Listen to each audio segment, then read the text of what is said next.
to do something completely different now. Switch to another favorite hobby of mine, which is to study coevolution between host and parasites.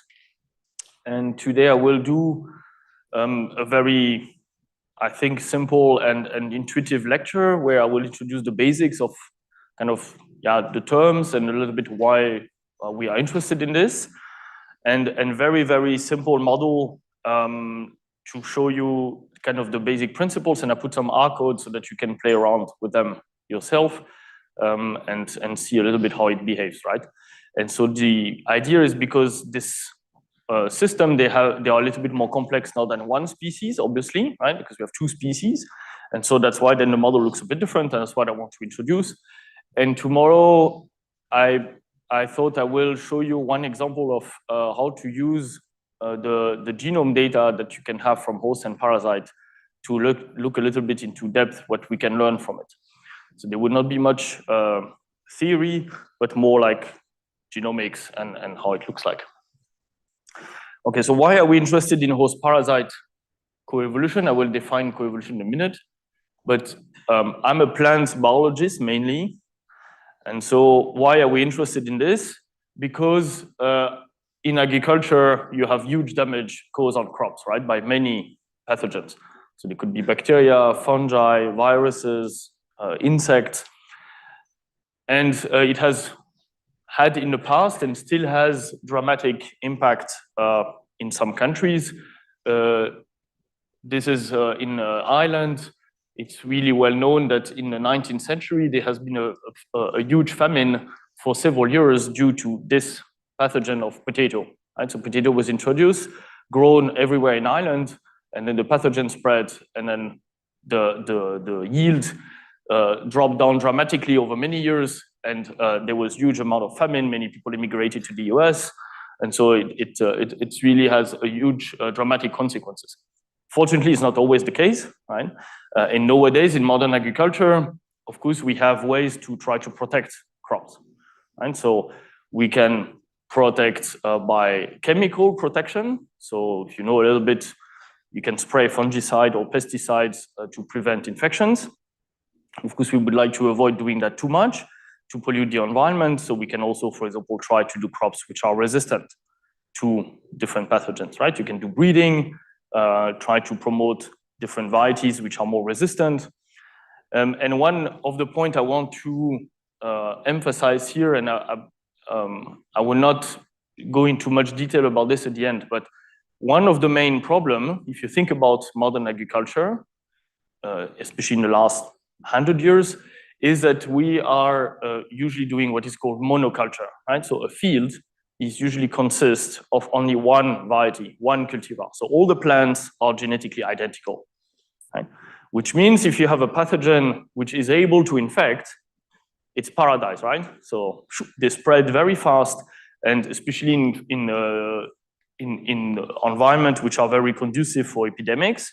For example, if it's hot, if it's humid, if you have a lot of wind, this is paradise for all this fungi, for example, pathogen, which can spread very fast and cause huge amount of damage on the crops.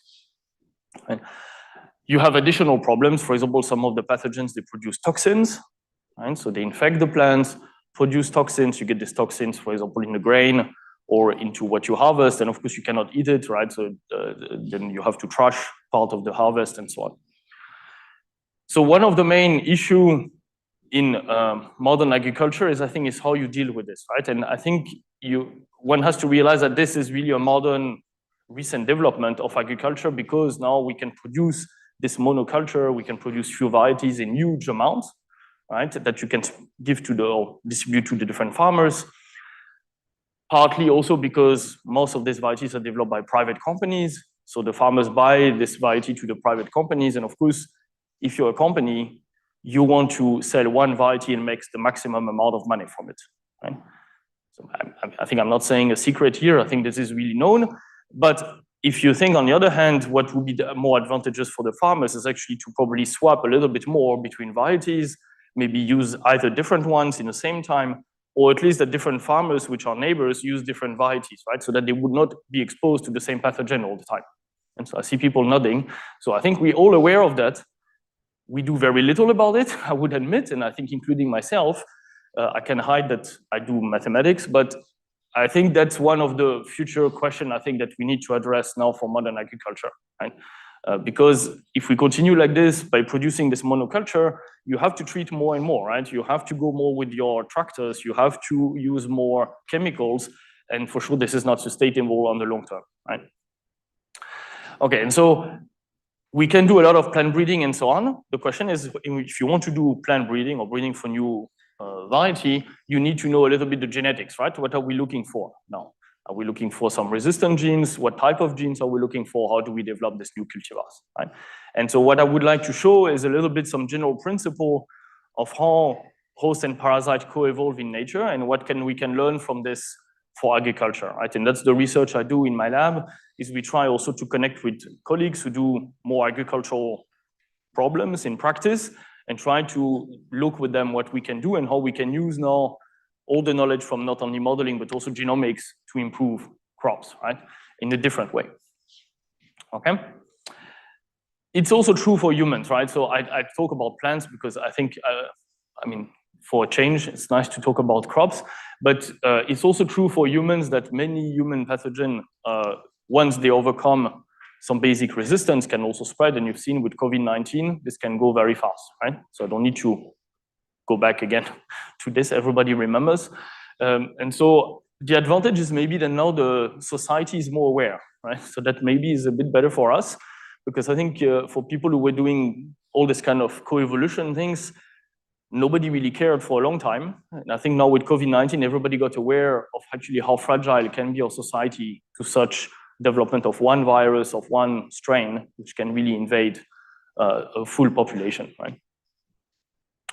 Okay, and so what I will do today is a little bit to discuss what happens in nature, what we know about natural system or natural plants and the pathogen co-evolve, or animal and the pathogens, and how can we learn a little bit from that. Okay, so what is co-evolution? I give a bit of definition. So the co-evolution is defined in a very simple way. Here I will talk about what is called maybe specific co-evolution, where we have reciprocal pressure and selection from the host on the parasite and the parasite on the host. Okay, so that's the definition. So the parasite, the host will evolve maybe to have a new resistance, to be more resistant.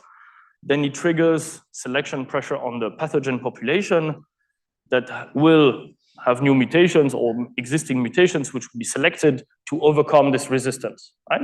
Then the host get more infected, and then there might be selective pressure now for the host again for new mutations to then give more resistance and so on, right? So that's the classic idea of co-evolution.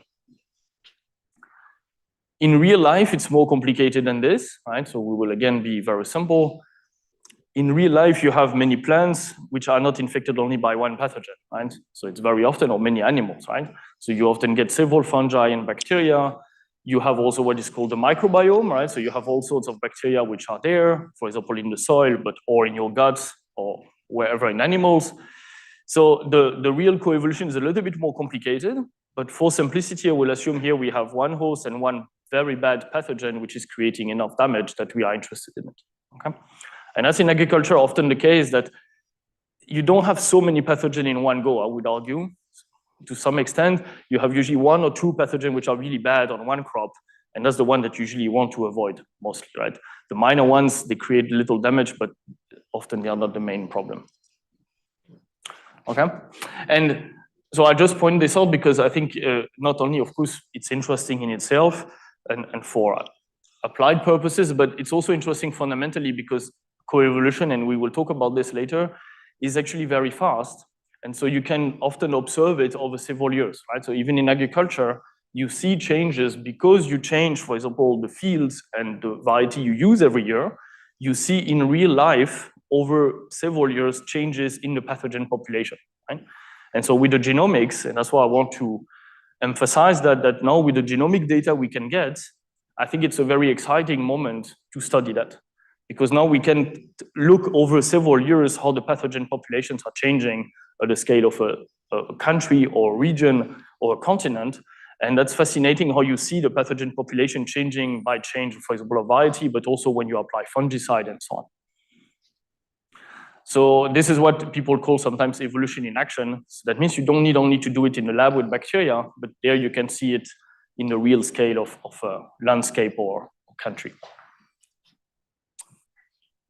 Okay. So the second assumption also here that we will do in the models is that we have few genes or few determinants of this coevolution.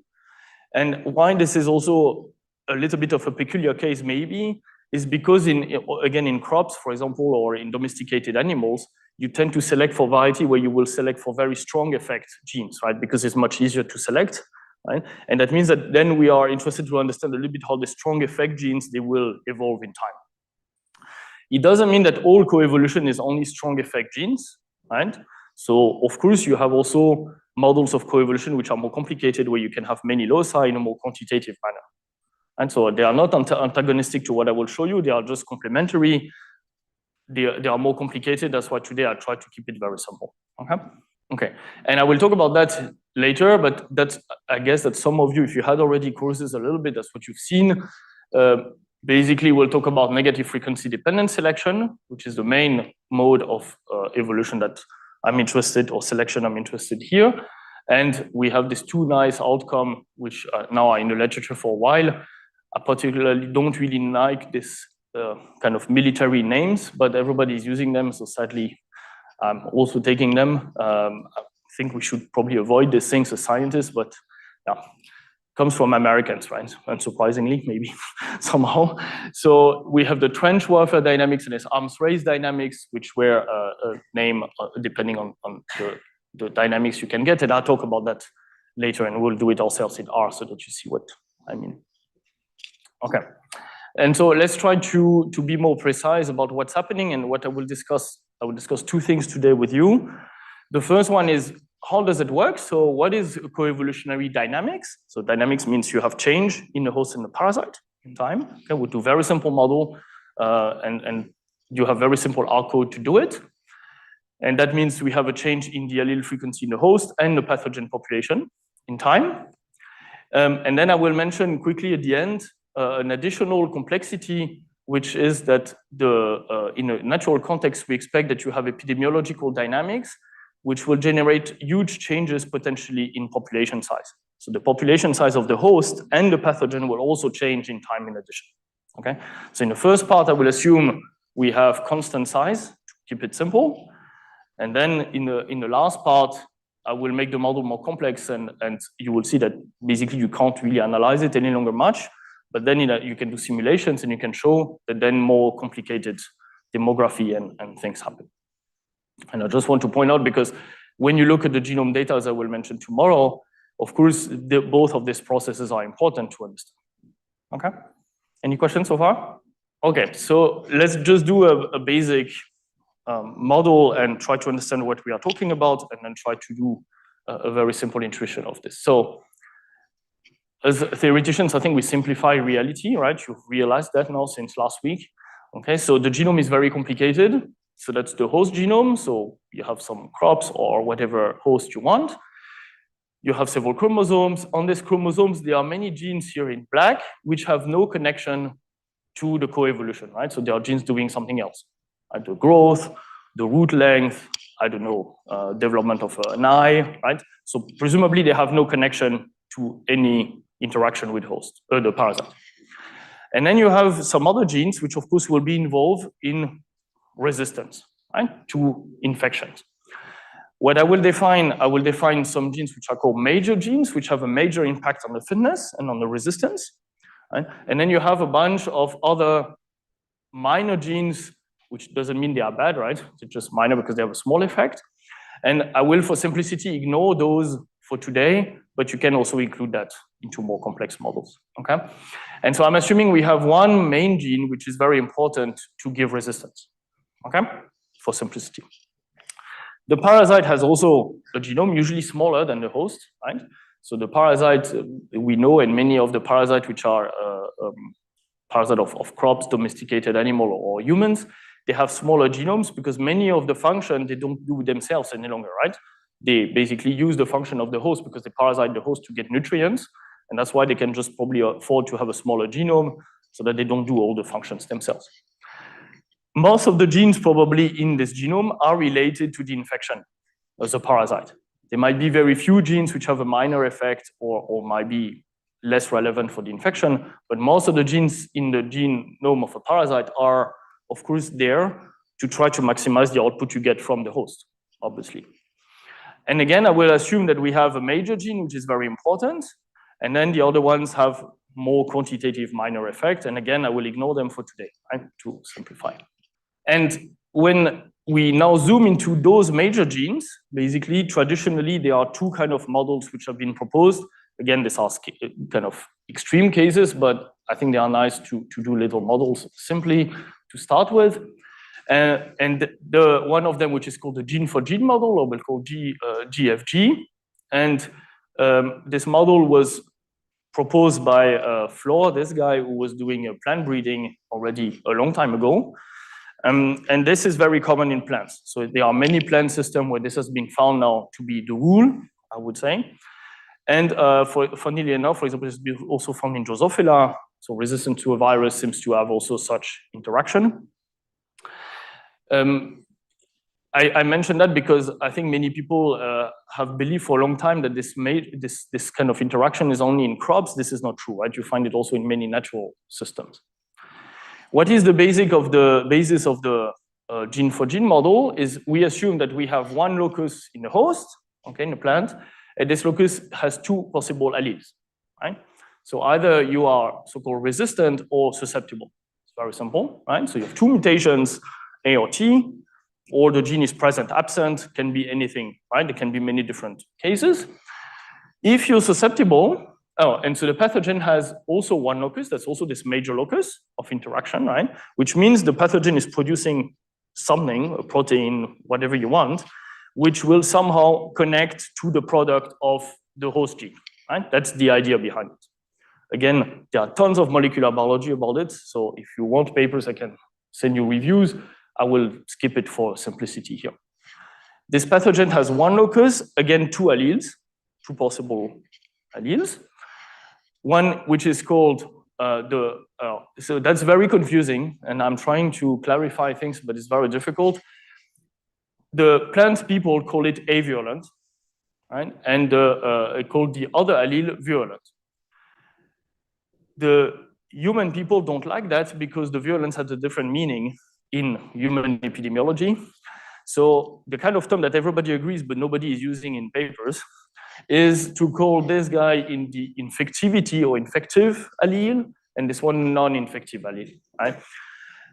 I myself come from the plant side, so I'm always switching between notations. So if you're not clear, just ask, right, what I mean, and I'll try to clarify. This virulent or infective allele basically can infect both types of hosts, right? So as the name says, it's infective on both types, okay? And this avirulent allele cannot infect the resistant plant, but it can infect the susceptible plant, right? So what that means, concretely speaking, is that this allele here of the plant can recognize this protein, this allele and this variant of the protein of the pathogen, and mount a resistant defense, which is effective against the infection, okay? In all other cases, either the host is not able to mount the resistance, this is what happens in a susceptible plant, they're usually not able to mount a full resistance, or they mount a resistance, but then the virulent allele is able to switch it off and infect nonetheless. When I summarize that, we usually summarize this, what we call an infection matrix, which is basically summarizing now this outcome of the phenotype. So this is a phenotypic outcome, right? You do experiments, you see that in real. These are data I took from some colleagues, right? I mean, not this, because that's too nice, right? Obviously, but these are real infection data that you can do in the lab, right? So you can infect different genotypes, and if some of you work with plants, you know it's very easy. Take plants with different genotypes, you infect, you look, either you see infection or you don't. In those systems, it's very clear. Right? Yep.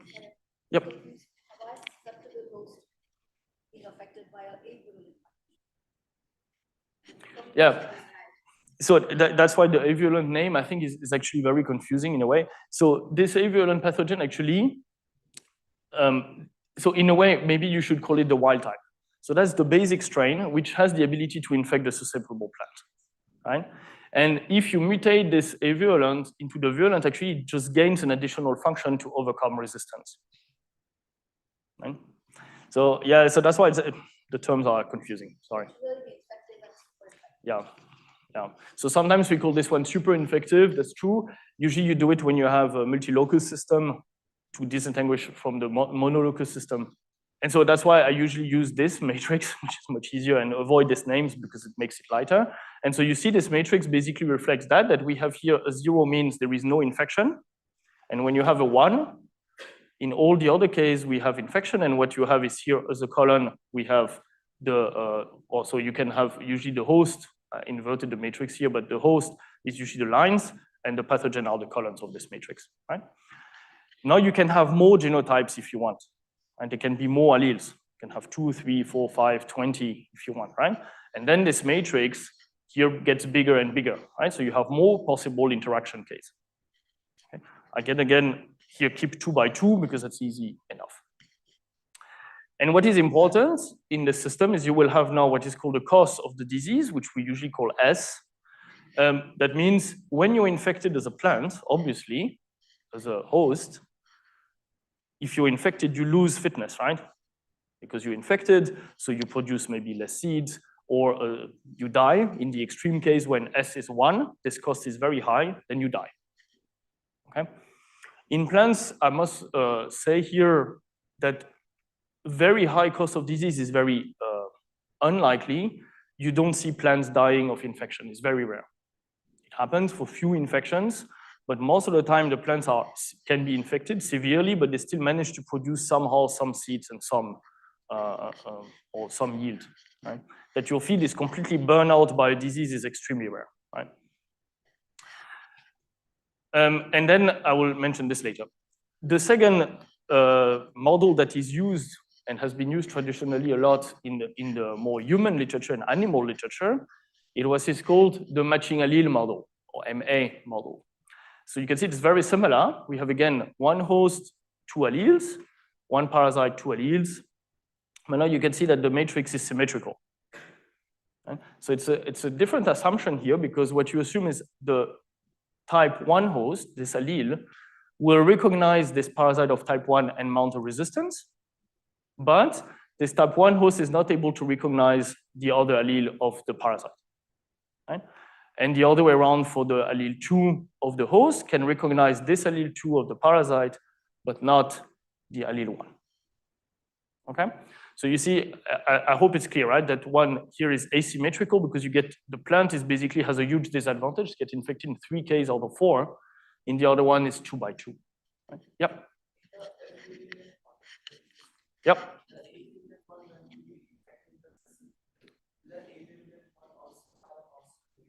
I'll talk about the cost later. I think I should have removed them to not confuse people. Sorry. I'll come that a bit later because I want to do it in another way to explain. Okay, and so what I wanted to highlight is this matching allele has been used a lot in the literature. Right? So if you look in the animal, especially animal and human literature, everybody's using this model. If you look at the evidence and critically, I think there is only evidence for one system where this has been found. This is the Daphnia system I mentioned already, where there are very nice demonstration that works. Actually, it's a little bit tricky because you have even epistasis between 2 genes. Right? So you see, you can't escape epistasis all your life. I try, but it's very difficult. You have this system where there are 2 genes, and it is a matching allele, but you have still 2 genes which derive this kind of matrix. It has been assumed that the MHC loci in humans do follow this matching allele model, right? And this has been used by everybody. If you look critically at the evidence, I think there is no evidence so far that this is true. Okay, so be very critical of that, because I think these models have been developed theoretically, right? And then people in different fields have used those and assume, oh, this probably is true for us or this not, without any real rationale and testing them very carefully.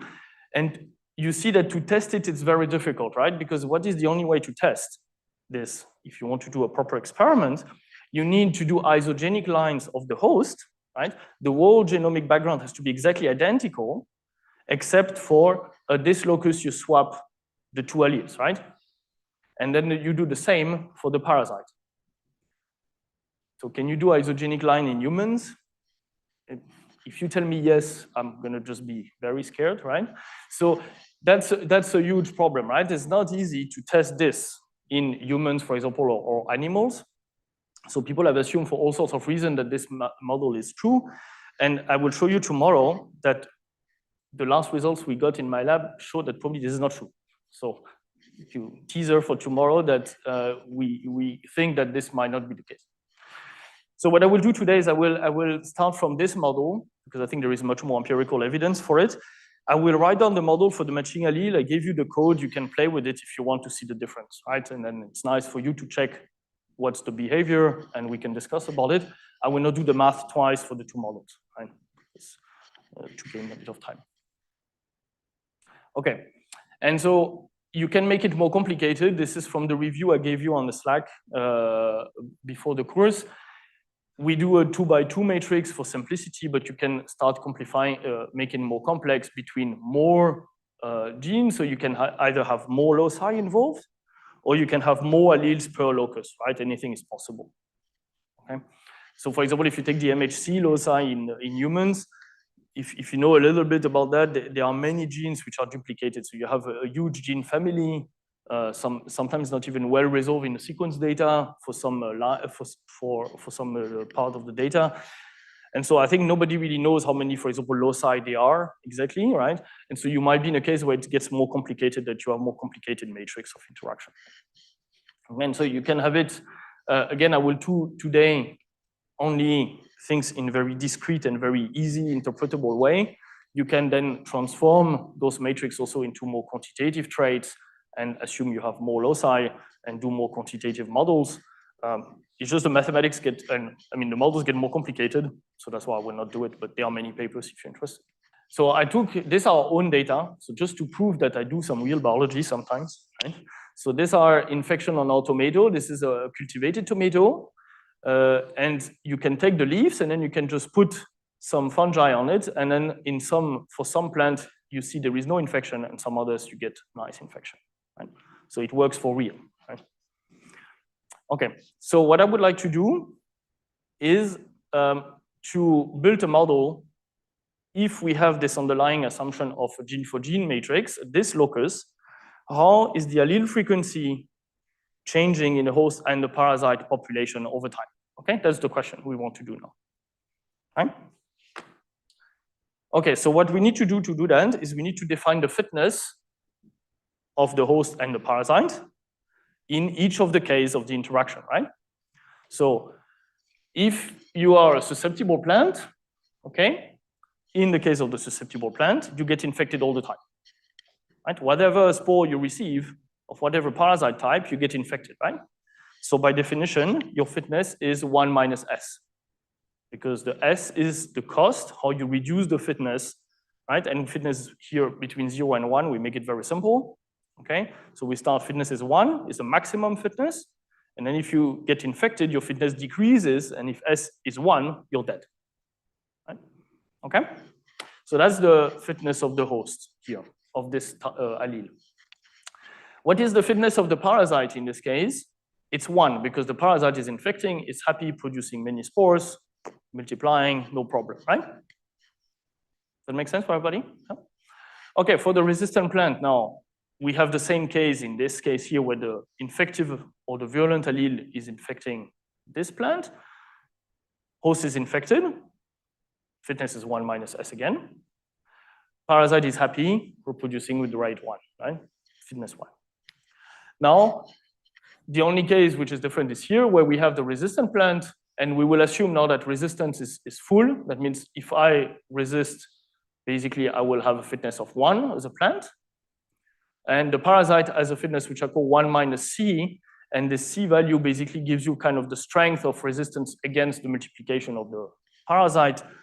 In the very extreme case, C is 1. That means the parasite is dead. Comes, resistance is mounted, kills the parasite. Okay? Let's assume that C is very high. You can put 0.9, 0.95, you can put 1. Right? Okay, let's now think how we would model that. So how should we do that to look what's happening in time? And you can search in slides afterwards. I didn't write any equation, because I'll do everything on the board with you, so that we just all think together what are the assumptions here. So I want to do a model which is very simple, right? Not too complicated. Okay, so what I will do to simplify the problem is I will say first that all hosts will receive spores, okay, every generation. Okay, so we have a field. In this field, I have two types of plant. I have some resistant ones and I have the susceptible ones, okay? At the generation T, right? And you can call it RT and little rt, right? Okay, so maybe 50-50 or 60-40, whatever, right? We don't know yet. If I throw spores in this field so that every plant will get for sure some spores, why should I expect if now I will assume that I have a frequency AT of the avirulent parasite, so I'll call it big AVR, right? And little AT will be now the little virulent or the infective, right? That's the infective pathogen. These are the frequency in the pathogen population, right? So you take a huge bunch of spores, millions, and you know there is 50% or 40% AVR, that's AT, big AT, or I have 60% infected, right? And then you throw the spores, you just take a drone or whatever you want, right? And then you spray them nicely over all the plants, okay? So assume it's hot, it's nice, nicely humid, right? Most of these pathogens, they love humidity. So you have enough spores for everybody. What should I expect? What will happen if I throw the spores randomly? And I have enough hosts, right, to cover a huge surface. What should I expect? What will be the amount of spores or hosts which will be infected by what? If I have the frequency of the host types and the frequency of the pathogen types. And you get an intuition, how would that look like? How many plants of genotype big R are receiving spores from this pathogen genotype? You see what I mean? I want to know, that's my frequency of the plant genotype, and that's the frequency of the pathogen genotypes. So can I know how many plants receive which type of pathogen? And I want to know this proportion in my field now. If it's completely random, what should I expect? Sorry? So you just multiply the frequency, because basically you will assume maybe those guys will receive spores big A, and those ones receive big A, right? And then if it's completely random, you just multiply the frequencies, which means I will have here big RT times big AT. Here I will have big RT times small a, and then we have here small RT big AT, and here, oops, the other way around, A, and here small r big A, right? You just multiply the frequency of each of the type because they are just spread randomly, okay? So as I said, I know some of you will say that's too easy. That's the very most simple model you can do. This is what is called the frequency-dependent disease transmission.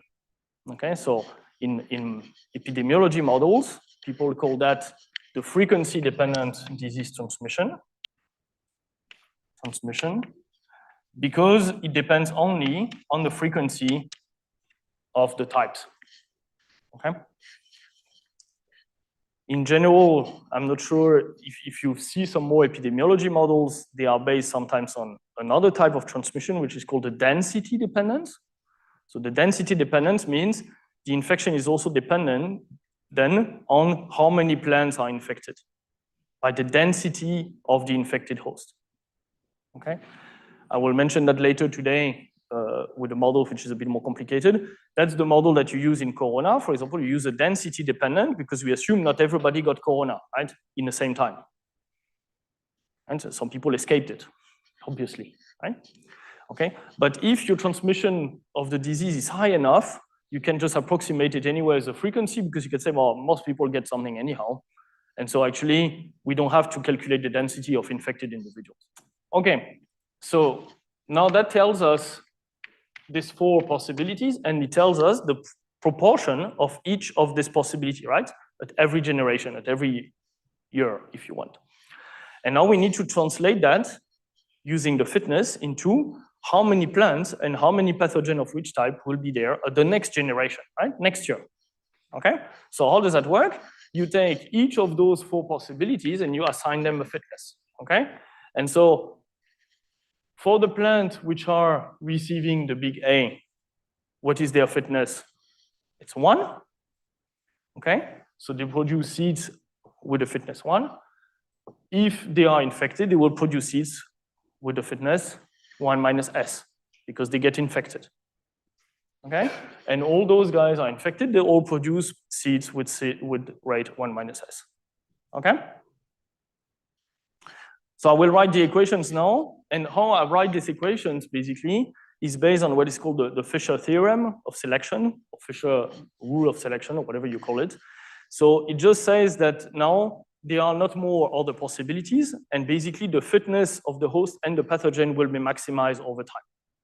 Okay, so we will write the equations, and then you will see what it means, and then I think we can discuss about the assumptions here. So the assumption will be that now we write the frequency here of the resistant plant at the next generation, right? Next year. Okay. So what is it? It must depend obviously on the frequency at the time t. So how many plants were there at this generation, their frequency. And now you just have to include their fitness. So this plant, either they got infected. If they get infected, they have fitness 1 minus S, right? And if they have this fitness 1 minus S is when they get infected by the little a parasite, okay? So you have here AT. Plus, otherwise, they have a fitness of 1 when they get infected by this big A parasite. Okay, and you can check that this plus this is all these guys, right? Must be.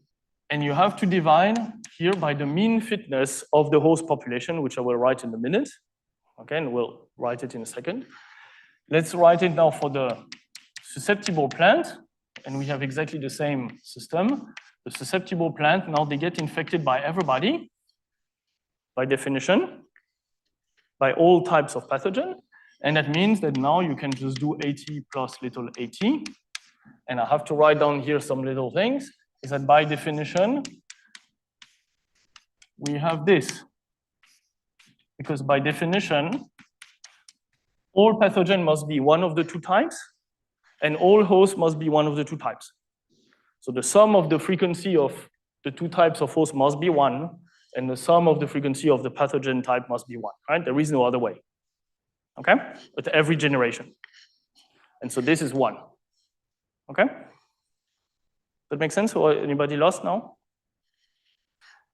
You have to divide again by the same, because that's the mean fitness of the host population. And so this mean fitness, I just write it here. This is the sum of this here plus this here, because that's the sum of all the fitness of all the types of host, okay?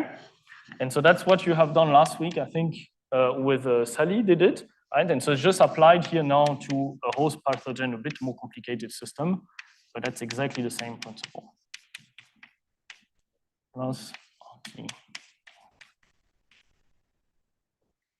Okay? Does that make sense? Good, now I can do the parasite easily, because it will be the same. Now I will cheat a little bit, because I'm too lazy. So I will now divide directly the 2 frequency, the time t plus 1. You will see why. Because the idea is that if I divide this by this, you see that this vanishes, right? So just to write it, it looks a little bit nicer. Okay, but that's exactly the same principle. So you can say, I write the frequency of the big A allele at the time t plus 1. So what is it? It's the one who tried to infect this and the one who infected here, right? So it depends on frequency at time t. Maybe I'll do it step by step. Let's just be careful, right? I'll do it step by step. So it depends on the frequency of time t, and we have times big RT, and the poor pathogen which fall of the type big A on the big R, what is their fitness? It's 1 minus C, right? So it's very low, okay? And here we have, I'm doing random stuff here, RT, right? So if they infect the small susceptible plant, the small RT, the small R, they infect normally and have fitness 1. The other way around for now the pathogen of small a, it can infect both types, okay? And in both cases, it has fitness 1. Okay? So we have RT plus little rt times 1. Okay, and the WP, I will write it here. That's the mean fitness of the pathogen population, and it's the sum of the fitness of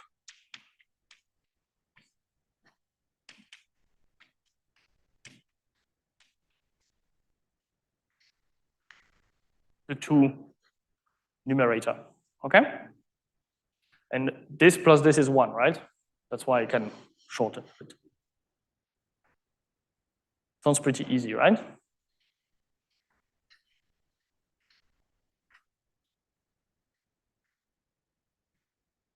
Okay, and so as I mentioned, what you can do is to shorten the equation is you can write now, basically, you can divide this by this so that the denominator vanishes, and the same here. It makes it just the writing a little bit lighter, right? But it's exactly the same.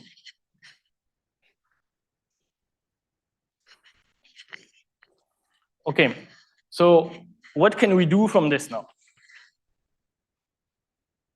I mean, it's nice, it's fun to write some equations, right? But I would like to know what will happen, right? So I want to see, and what the aim is, I'll maybe I'll put it there. The aim is that I want to check as a function of time, what will happen to RT or AT, right? Or little AT, let's say. And so I want to follow the frequency between 0 and 1 of the allele frequency of these two types in the host and the pathogen population over time. Right? That's what we want. So what should I do to do that? How can I do that from there? Can you do it in any way? How would you calculate this? You have two options. If you're a biologist or if you're a mathematician, right? So if you're a mathematician, what do you want to do? Come on. If you have the lectures in the dynamical system, you should know that, right? That's classic dynamical system theory. So who's doing mathematics? I know there are some. So, sorry? Yeah. Okay. So you calculate an equilibrium point. So what is it? The equilibrium point. Okay. So the definition of the equilibrium point, which I will call with a little hat. Okay. That's the equilibrium frequency, and this equilibrium frequency is defined as the fact that at that time the frequency do not change any longer. So when you move from t to t+1, the frequency stays at that point, right? So this is called also steady state, depending on how you write your system, right? And you have the same for the little r, and the same for a and t, right? A and so we have also a hat and little a hat, right? Okay, and what should I do with this equilibrium point? Does that tell me how it's changing over time? No, right? It tells me there will be an equilibrium, maybe, I don't know, I'll just do something, right? Maybe it's there. This is the value of r hat. Okay? But that doesn't tell me if I reach it or not, right? It doesn't tell me any trajectory so far. So what should I do then?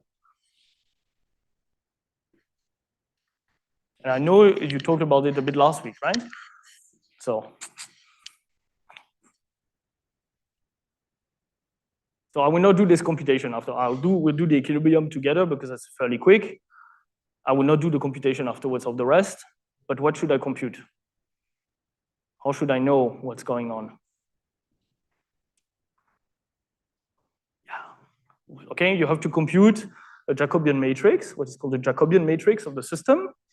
And this matrix, the eigenvalues of this Jacobian will tell you what is the possible outcome of the trajectory. In other words, are this trajectory, for example, reaching, so I'm doing it in different colors because I will remove them afterwards, right? But are they, for example, reaching this state? That means the state will be so-called an attractor. That means the system will converge to this point. Okay, and I do the same for, we have also maybe an allele frequency here for the A hat, okay?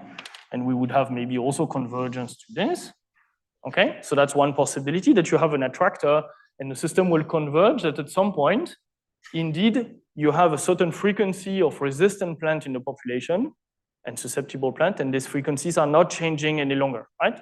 You have reached the equilibrium steady state and you don't move any longer from it.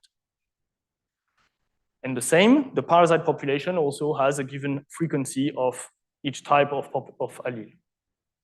Or what is the other solution? Well, so there are other solutions, but the main two interesting one is that maybe the system, it just is not going to it. And if you start next to it, it just goes away. For example, like this. In that case, you go away from the equilibrium point. Okay? And the same, for example, for the parasite. It goes like this. Okay, so these are the two options. You have some more complicated options where you can have chaotic behavior and so on, which we don't want to enter here, right? But you can have a little bit more complicated things happening, but in this simple system, it doesn't happen. Okay?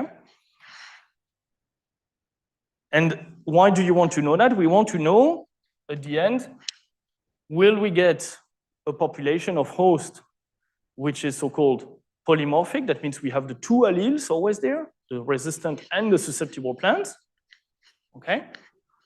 And a pathogen population which is also polymorphic, where the both types of alleles are there, or not.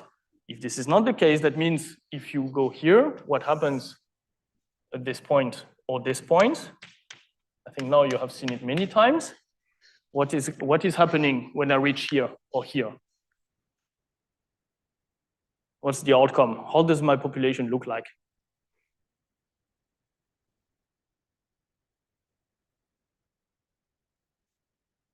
How many hosts and how many parasites do you see if you reach one of those points? You have choice between three numbers, right? 0, 1, 2. There are two alleles. So do I see two alleles or one?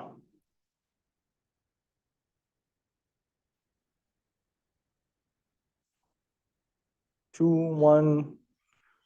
Where do I see two alleles? At the steady state. If I reach here one of the boundary, obviously one of the frequency is 0 or 1, depending which allele gets fixed or lost. Okay? So this here, these are called the polymorphic equilibrium point, because by definition they are polymorphic. You have at least the two types in the population are maintained. Here, these are called the monomorphic equilibrium point, because in that moment, your population has only one allele. You have only one type of host and one type of parasite. Okay? So either you have only maybe the resistant host left and those are gone, and maybe you have only one type of parasite, maybe this one and this one is gone. Okay? Before I do the, okay, now let's do, okay, so that's the mathematical way of doing it. What's the biology way of doing it? To know what's going on, obviously you do simulations, right? So you take R, simulate, and look what's going on, okay? So it's a semi-biology way of doing it, right? Okay, but you should get the same, right? Basically. So the real biology way is to do an experiment for 100 years, right? But that's going to be much less fun. Okay. So let's calculate the equilibrium point because this is reasonably easy to do. But now this equilibrium point, when I will compute it, it will not tell us what is the outcome, right? Okay, you have to compute the Jacobian and the eigenvalues, okay, as I mentioned. So how do we compute that is actually fairly easy. What you can do is you take these equations and then you replace now and you say we are the equilibrium. So if I take now this one and this one, I divide RT plus 1 by big RT by small RT plus 1, okay? And I replace all of them by their value at hat at the equilibrium. Obviously, I have this, and I think it's just so easy that it's just very nice to do. And then you have the denominator, little r hat 1 minus s. Okay, can everybody see that? So I take the RT plus 1, big RT plus 1. You replace the RT plus 1 and RT by their hat value because I'm at the equilibrium now. Same for the small r. And also, of course, I'm at the equilibrium also for the pathogen, obviously. Right? That's the equilibrium point when nothing, that's the steady state. And then piece of cake, and you can compute now the equilibrium for little a. Magic, right? So it's no magic, huh? So then you can compute little a hat. I can do the same based on those ones. And then again, you do this. You have r hat 1 minus c, oops, minus c plus a hat. And we have little a hat 1. Okay, then again, this simplifies, and you can compute now r hat. You see, anybody, do you have questions? Okay. I think I will leave you doing it. I don't want to do it now. So maybe you should do it later, and then we can discuss tomorrow if you have problems, right? But I hope now you see how this works. This is not so difficult, right? Or we can do a little tutorial afterwards for 5 minutes. Because I realized I was already long enough. So, okay. And so basically now I have this equilibrium point, but I don't know exactly if I will reach it or not. And then we need to compute the Jacobian matrix, the eigenvalues to know, okay?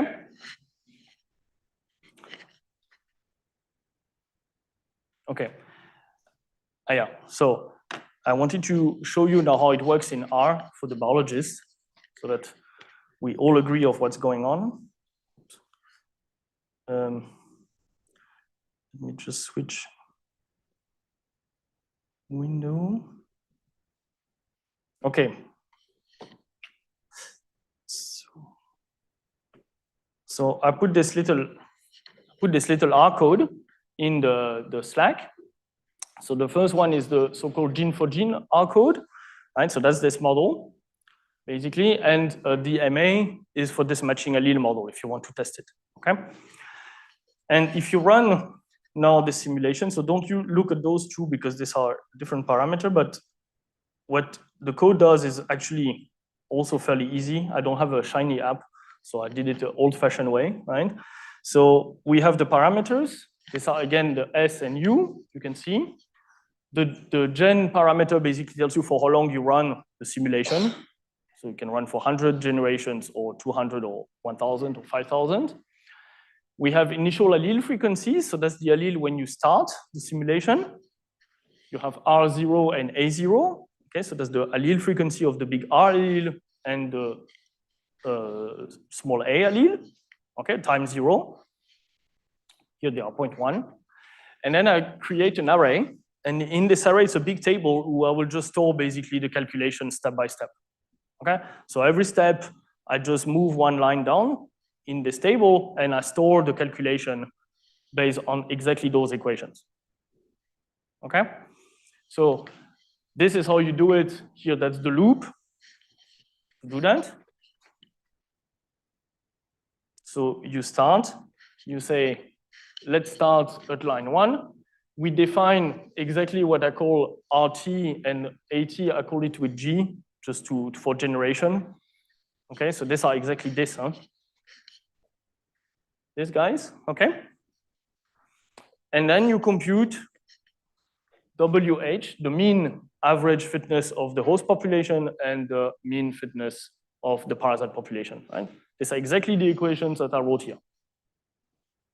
Okay, if you put, you have to remove this B and U because they are 0 at the moment. We'll just use this in a minute, so that's why it's a little bit, I kept them there. And then you just afterwards calculate the value of the next generation. G plus 1 is this. RT plus 1, little RT plus 1. This is G plus 1. Okay, that's the next generation. And then you move and up and you move down the table and you just compute all these numbers. Okay? Okay, so what's happening here? You can see I do a graph here. That's one way to do this graph. We have time as the x-axis and the frequency on the y-axis. Okay? The other way to graph it, which is now used a little bit more in the field, is you graph now. Yeah, okay, so this is a little bit wrong, I have to change that. So this is RT, so not R0, this is RT and this is A, right? So this is the frequency of the big R allele as the x-axis, and I have the frequency of the small a allele as a y-axis, okay? Instead of doing it as a function of time, now I graph the function of this one as a function, or the function of this as a function of that, right? You will see why afterwards. Maybe it makes more sense. Okay, so that's the graph I do, basically. And then you, for each time point, you obtain something, right? So you calculate, and then you get some changes. That's what you see here. Frequency changing, right? So how can we interpret that graph now in real biology terms? What's going on here? Can you explain to me what is happening in time? I start here, time 0. Okay? Then you move like this, and then you move also like this. So I move first along the R axis. So what does that mean? The frequency of resistance is increasing in the population.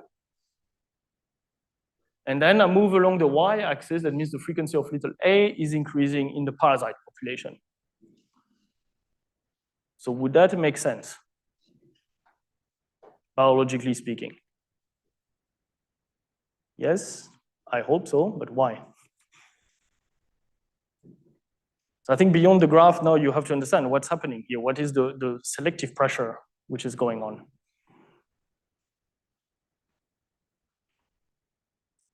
So think about which plant are infected by which pathogen, right, in this system. So go back to this here. So initially I have 10% of resistant plant. Which plant have the highest fitness initially? The big R plant or the small R plant? The resistant or the susceptible ones? Who's for susceptible, who's for resistant? So who says resistant plant? Who says susceptible plant?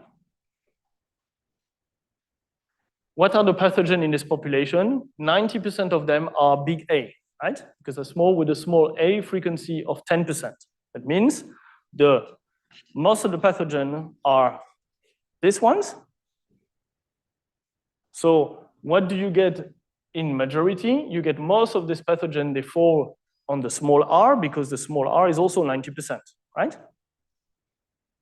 Okay, so this is the majority of the case you find. But this plant here, they are infected, right? So they have 1 minus S as a fitness. Now, the resistant plant, they get a lot of the big A because this 90% of the pathogen are big A. And what's happening then? The resistant plants are resistant to the big A. So they have a fitness 1. So which plants are more fit?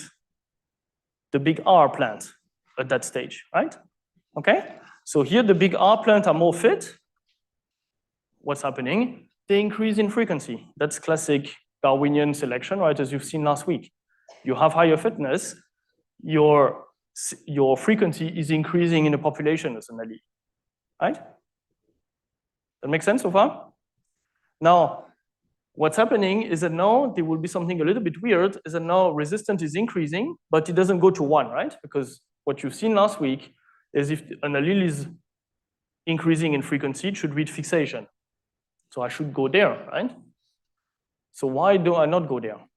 Because you see that now the frequency changes, and now I go higher up along the y-axis, so the frequency of little a is increasing in time.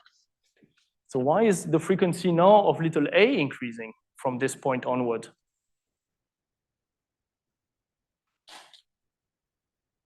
What is the fitness of little a and the big A alleles?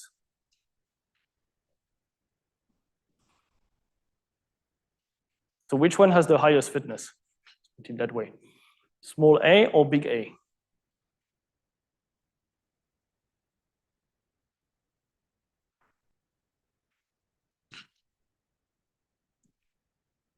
When you hear, okay, there are some resistant plants,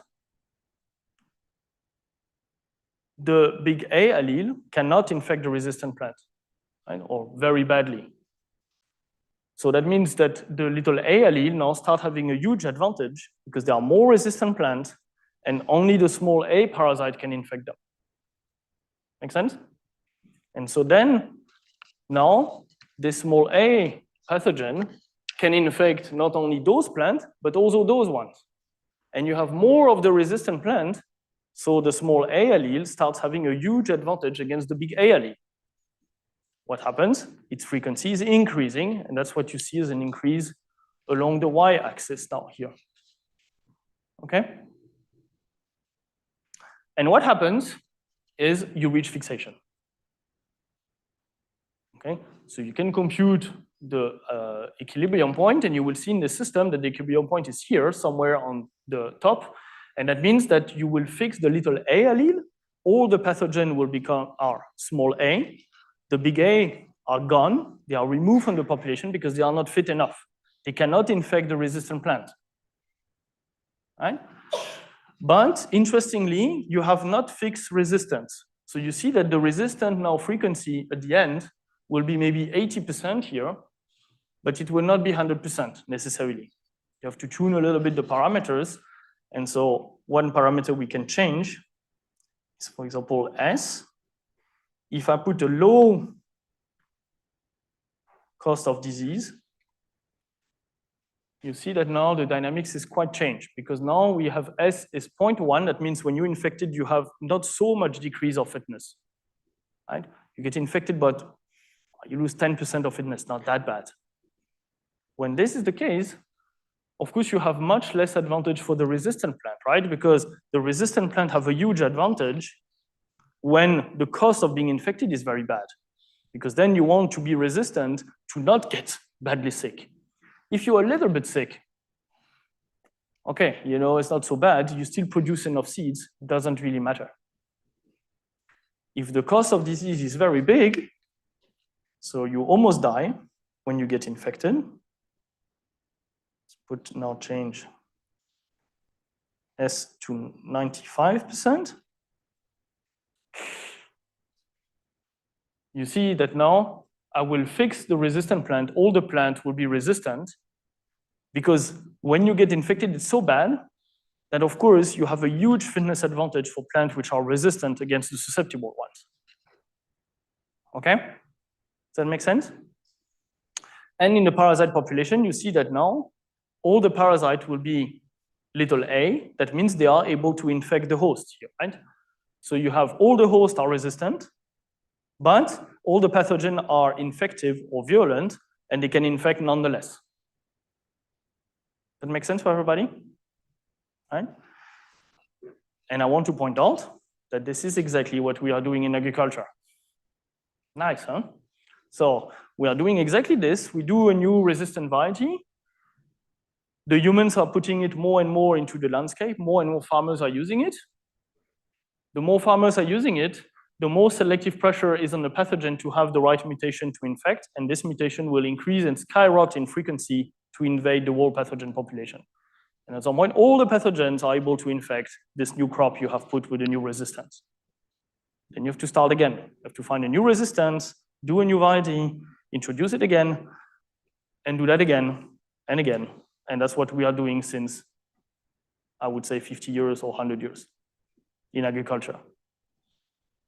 Because we breed new resistance, more farmers are using it, and the company want to make money, right? So more and more farmers are using it because it's good, but you see that this is a problem because they use it. It makes a huge selective pressure on the pathogen population. The pathogen will fix this allele to be virulent, and at that point, the farmers, they realize the resistance is not useful any longer because the plants are infected anyway. But it's too late. It's over. You have to do a new variety with new resistance again. Okay? So this is, I think, explaining what is called the arms race dynamics. You run after the pathogen. That's what we do in agriculture. We think we are clever, but in fact, we are just running after the pathogen, which will adapt all the time to the new resistance that you're putting. Just to explain it again, this is a little cartoon which describes how this works. You start with some resistant plant. You have resistance will increase in frequency in the population because it has a higher fitness in presence of the aviolent pathogen. Then over time, the virulence will start increasing, and so more and more pathogens become virulent or infective. And if you have this model here, you go to fixation. There is no other way. Okay, so how do we avoid that it goes to fixation? Because one of the problems is that if this would be true, in nature, you should not see any polymorphism, right? Because as we discussed now, we would expect here that we end up in one of the monomorphic case, where you have only one type of plant and one type of pathogen, right? And if you look in nature, and also in agriculture to some extent, we don't see that all the time. You don't see always one type of plant and one type of pathogen in this major genes for resistance. So how is this possible? There must be something else that we forgot, right, in the model, obviously. What we forgot is to introduce what I call the cost. That's what you were asking before. The costs now are the fact that the resistant plant, they are resistant to this pathogen, but actually the fact that you're resistant makes you pay a little cost in fitness because our resistance is costly to maintain, right? You need to have this allele, you need to maybe activate sometimes wrongly the defense response, which costs you energy. And so in fact, the fitness of a resistant plant is smaller than the one of the susceptible plant in the absence of pathogen. So when there is no infection, the resistant plant tend to produce less seeds than the susceptible plant. Okay, so that's a key concept here, which basically you can summarize by there is no free lunch in nature. Just a second. Right, so there is no free lunch, there are trade-offs. If you're more resistant, maybe some other part of your fitness are affected and you're still a bit less fit than the individuals who are not resistant. Yep. What would you say is the feature of this So not really, there is no real feature. So you can apply it also to many insects, bacteria, and so on, right? If you want. Yeah. Yes. I think the assumption which is crucial here is that we have so-called infinite population size, right? So we assume there are many hosts and many pathogens, and I don't keep track of the numbers. So for some, if you have small populations, for example, probably this is not entirely realistic, right? But if you have many bacteria, for example, and phage, which are diffused randomly in the medium, I think this is probably reasonable enough, for example. I mentioned the model, maybe I think probably tomorrow, this epidemiology model that people are using classically. I think there are slight differences. It's just that many people are interested into this phase where you have more and more infection in the population. But if you take this epidemiology model to the limit where at some point you have a lot of infection, basically you collapse to that anyway.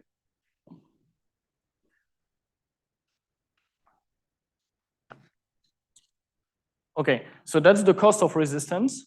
And I didn't put slides, but you have many people who have measured this cost, especially in plants. There are a few experiments where people have shown, indeed, when you have some resistant allele, you tend to be less fit than individuals who are susceptible in the absence of the disease.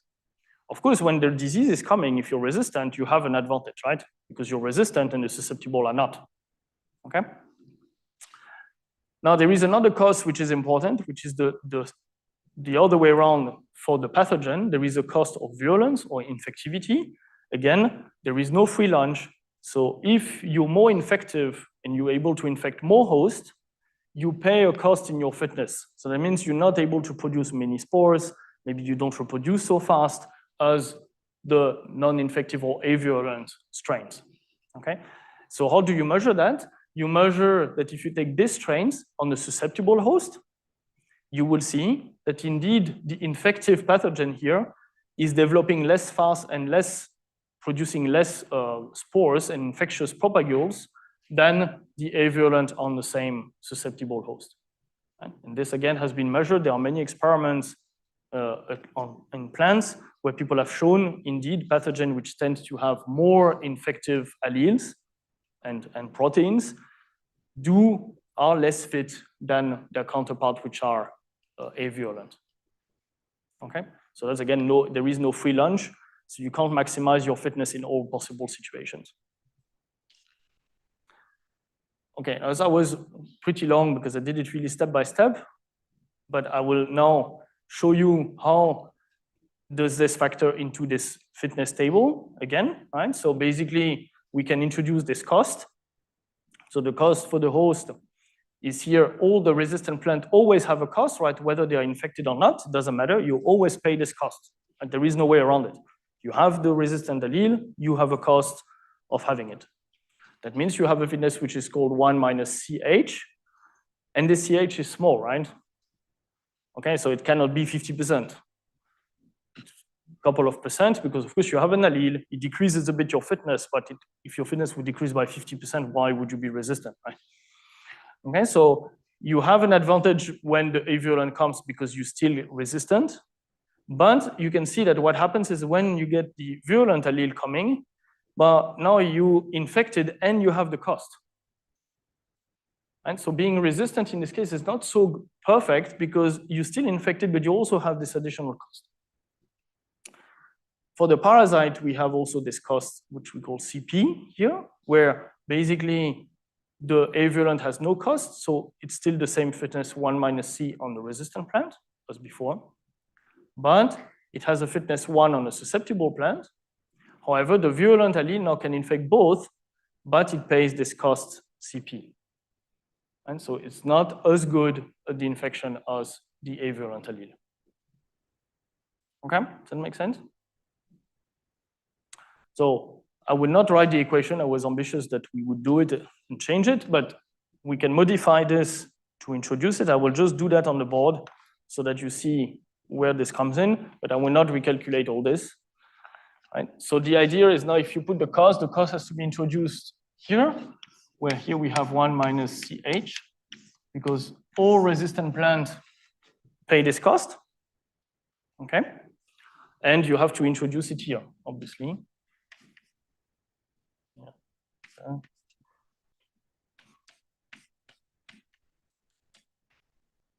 Okay, because it has to be also in the mean fitness, obviously. And we have a cost now for the little a allele, and so here we multiply by 1 minus CP, and this has to come here as well.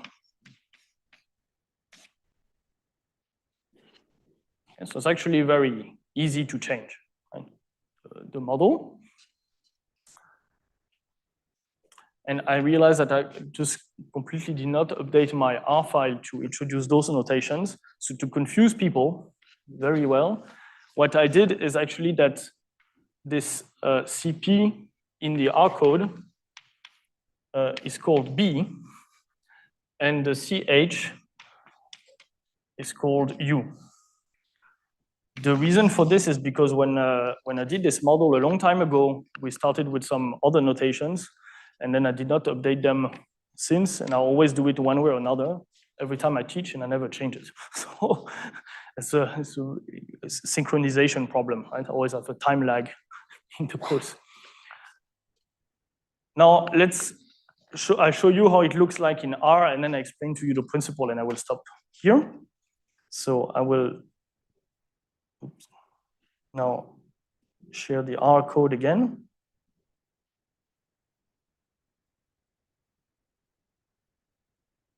Okay, so you can see in the R code now that I will introduce some value for U and B, which I can just write here as a comment.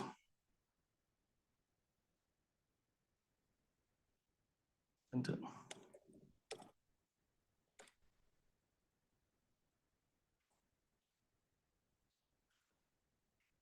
there's the advantage to keep track of your code, right?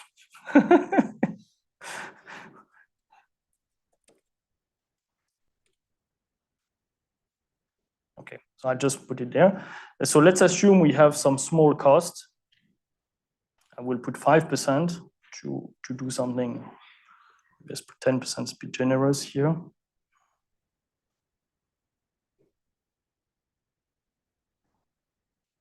We'll change also, sorry, let's put a little bit less value of S. Ooh, now we get some fun stuff, right? So what is going on is now that I put these two costs, right? So I put 0.5% and 10%. Whether it's high or not, we can discuss about this biologically. C is the same, must be very high, could put 1 if you want. And we put S, which is intermediate, right? We'll change it afterwards, but I just put some intermediate S value. And what's happening, you can see that I hope now you're convinced that something more is going on, right, than before. So what's happening here? So you see this cycling, and I think if you do mathematics and you want to look at the Jacobian and so on, it gets exciting, right? It's like, oh, stuff is happening here. So what is going on is that you can see that now I have exactly the same phase as before. So we have the initial phase where resistance is increasing, virulence is increasing. But now when I reach the top, instead of going to fixation, I'll start going back again. And then I do a full cycle, and then I start another round, like this. So what is the principle behind it? I'll show you in the slide to describe it and why this is important than this cost. So that's the same we had before.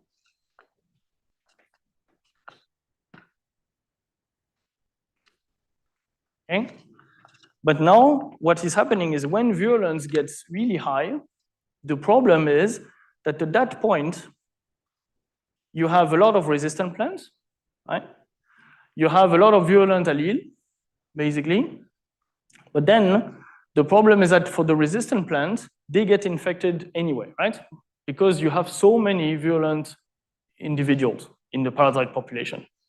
So the resistant plant gets infected, most of them will get infected anyhow. However, this resistant plant now, they have a cost of resistance because as they get infected, they still pay the cost, where the susceptible plants are infected, but don't pay the cost of resistance. So what's happening is that now you start selecting against the resistant plant. The resistant plant frequency will decrease in time because you have the cost of resistance. So plants are infected anyway, but the resistant plant, they pay this extra cost. So their fitness is lower than the susceptible plant in this part of the cycle. And that means that now the resistant plants are decreasing in frequency in the population. Now they decrease so much that it goes close to 0. And when they decrease so much, then at that point, you see that now you have a lot of virulent allele, small a, but almost no resistant plant, right? That means you have only susceptible plants. And when you have susceptible plants, yes, they are infected by both types, but the virulent, the small a pathogen, they pay the cost now. So plants are infected by both types of pathogen, but the big A actually have a fitness advantage against the small a pathogen because they don't pay the cost of virulence. Then what happens? You go down along the y-axis, now the frequency of the virulent allele will decrease in the population because now the fitness of the big A allele is higher than the fitness of the small a allele. And you will lose slowly this allele in the population until you reach again, some kind of starting point around the starting point, and then it starts again. And that's how you generate so-called coevolutionary cycles, coevolutionary dynamics. Okay? So now if you do the mathematics, and I will just finish with that to give you a hint of what happens. Basically, these cycles, you can see that in the R code, one of their property is that they seem to do this. So they seem to increase in frequency over time. So they get bigger and bigger, right? So I can maybe show a little bit nicer what's going on with the R code quickly.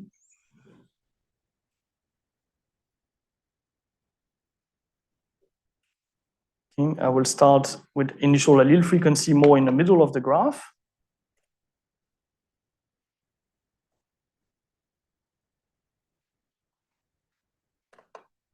Not even enough in the middle.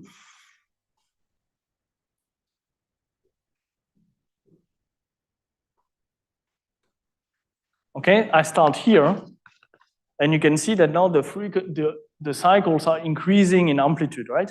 They increase and they get more and more, bigger and bigger in amplitude, right? Is that clear for everybody?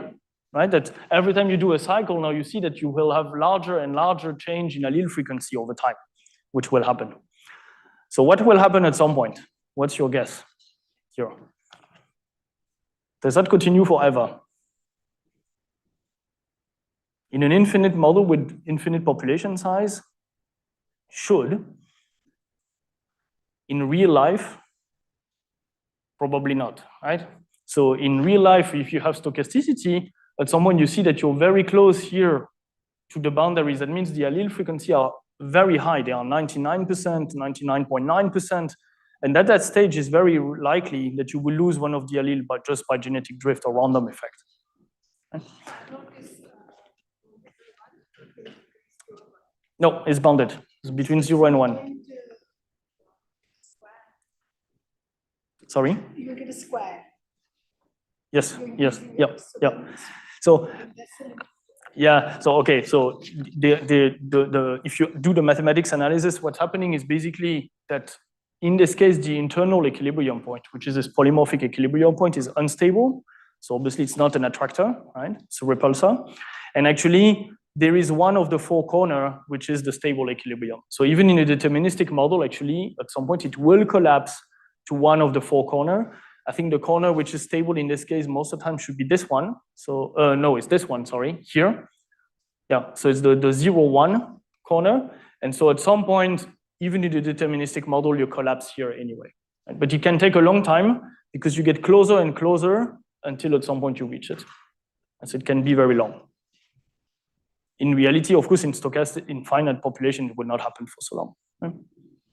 And I show you just maybe so that because we look at the snails, which look really nice, this is how it looks like in time, right? So in time, you see that now you have this allele frequency change, right? So here, this is the virulent allele frequency, the red one, the blue one is the resistant frequency in the host population. You can see that the cycles are increasing in time, right? Every time you have a peak, it goes higher and higher, right? And that's due to this increase of the amplitude that I mentioned, right?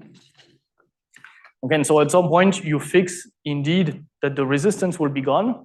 And you see that here we have reached the equilibrium point actually at the end, which is one of the corner where the host population is only susceptible plants and the parasite population is only virulent alleles, the little a. And here we have a monomorphic population.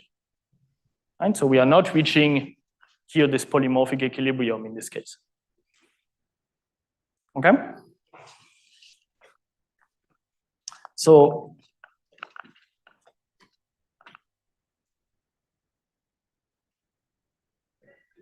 yeah.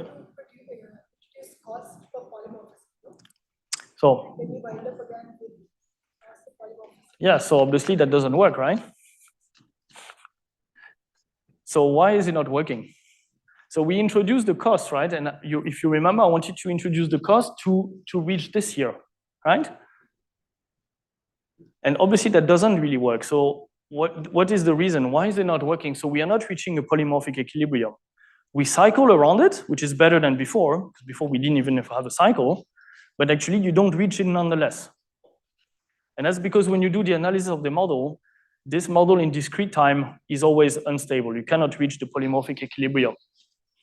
So the costs are necessary to produce the cycles, right? And they are necessary. If you don't have the cost, you cannot produce cycles, but they are not sufficient to reach the polymorphic equilibrium. And so that's an important, I think, definition, because many people in the coevolutionary theory, I think, have mixed up a little bit of many different things. So the costs are necessary when you have a matrix of infection which is asymmetric. If your matrix is completely symmetrical, you can play with the matching allele, you will see that you will generate cycles without cost, right? So it works. I can convince you that I can launch the R code, right? So that you believe me. Don't take anything for granted. It does work, because in the matching allele, now I'll switch to the matching allele code.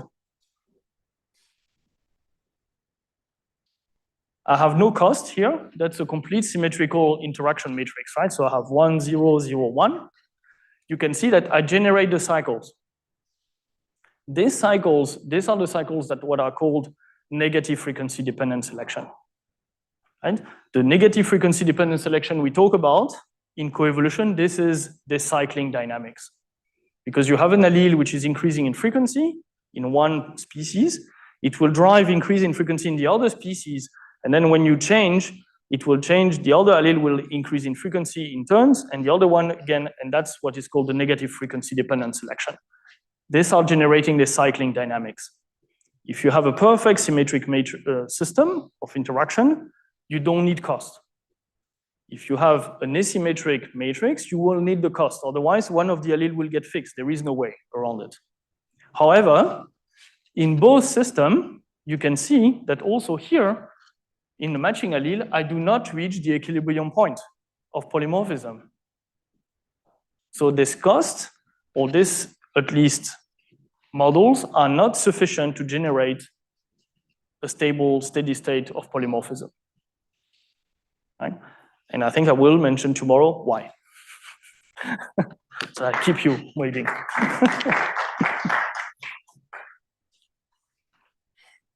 Okay, so trying to play around if you want with the code, and let me know if you have a problem or questions, so that in case I did mistakes, we find them. Right? Thank you. Okay, so I'll go back to what we were discussing yesterday. So if you remember, we were talking about host-parasite coevolution, right? And we are looking at a simple model where we have one main gene in the host, one main gene in a parasite. They do interact, right? They produce some proteins or whatever, toxins or whatever you want. And this interaction determines the phenotype of the infection, right? So either you have infection or less infection, so resistance or susceptibility. And we have two types of hosts, which are called resistant and susceptible. And we have two types of parasites at this locus, so two alleles, which are called avirulent, virulent, or infective, non-infective. Okay? And what I demonstrated yesterday is that if you take a simple model of coevolution, the one we did first, click on it, I think. Oh, there is some, yep.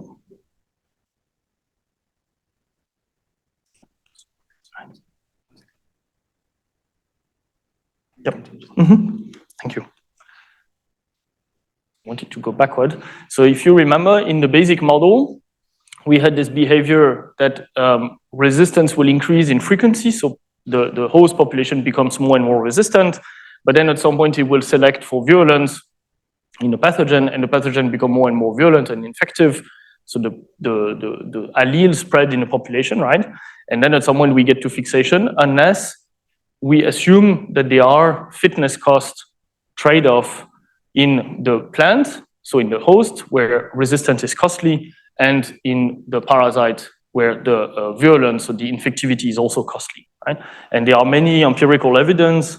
When I teach that at university, I spend an hour showing all sorts of graph of many papers where they show that. I will not do it here, but there are many papers, and if you're interested, I can send you some where people have done experiments to test for this, right?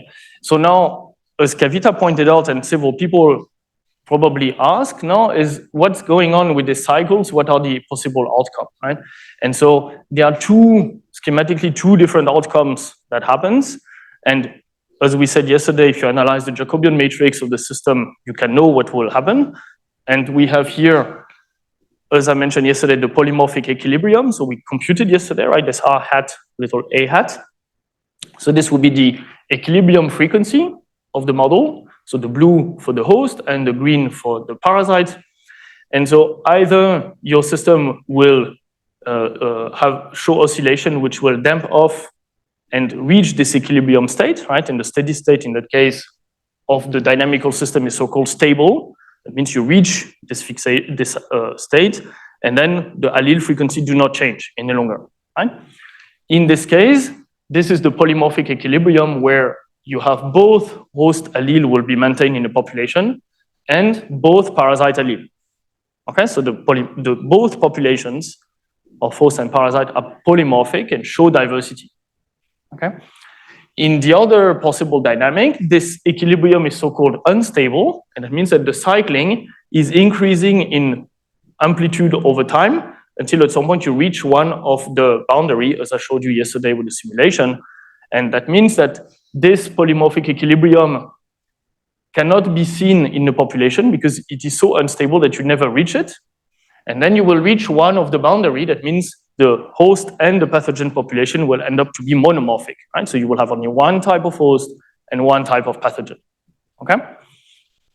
And what we have done yesterday, the little model we have done, yield always this dynamic here, right? There is nothing you can do about it with the equations we have done. You can put as much cost as you want. The costs are not making the model stable and yielding this behavior, right? They just generate the cycles, but the cycles are always unstable, okay? And so what that means, concretely speaking, is that in this model, even with the cost, the amplitude is always increasing, and at some point with genetic drift, you will go to fixation. There will be always fixation of one type of host and one type of parasite, okay? So that's the intuition for those of you who read through equations like in a matrix, right?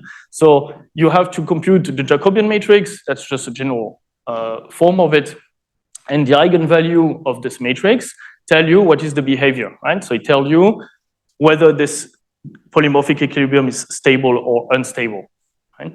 And what is important maybe to just realize this beyond the mathematics, which I'm not showing you here the full demonstration. This is just a summary of how you compute it, is, so that I'll show you another graph here. It's a little bit, what does that mean is that you need, you have different conditions for the stability to occur, depending on whether first the model is in continuous time or in discrete time, which is already a little bit complicated, because if you do a discrete time model, you can show, and this is the graph that this is in the review I put on the Slack. In this example here, you see that the dotted line is the continuous time model, which converges to the stable equilibrium, right? So it has a stable equilibrium. However, you can see that now the simulation with the discrete time model, which is the solid line, are increasing in amplitude, and it is an unstable equilibrium. So you have exactly the same model with the same parameters, and it just behaves differently whether it is continuous or discrete. That's because for the mathematicians of you, the eigenvalue lie here in this negative part of the plane of the real part of the eigenvalue are negative, but they are not in here this circle of radius 1. And only when the eigenvalue lie in the circus of value of radius 1, you can have a stable equilibrium of both the continuous and the discrete time. Okay, so that's for the mathematics behind it. What does that mean in real biology, right? How do we interpret this Jacobian matrix idea? And the idea, or the explanation behind it, or maybe I still go back to that, sorry, here, is that when you calculate the eigenvalue, the real part of the eigenvalue is the sum of the diagonal coefficients of the Jacobian matrix. And actually, in the system, for this system to be stable, potentially, it's not sufficient, but it's necessary, you must have the sum of those two parts, or those two derivative here, which must be negative. If it is 0, you cannot have a stable system. It's not possible, right?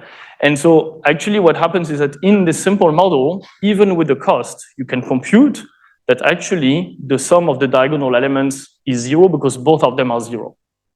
So that means you cannot have stable dynamics, not possible, right?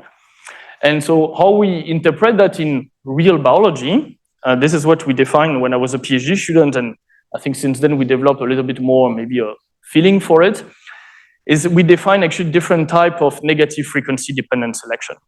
So what we have talked about and people usually mean by negative frequency dependent selection, which are called NFDS, right? So negative frequency dependent selection. Usually people, what they mean is coevolution is so what we have called indirect. So it is indirect because the allele frequency change in the host is affecting the allele frequency change in the parasite, right? That's the coevolution dynamics that you observe in these cycles, right? So you have a cycle where you increase the resistance frequency. As the frequency of resistance is increasing, it will increase the frequency of the virulent allele in the parasite population.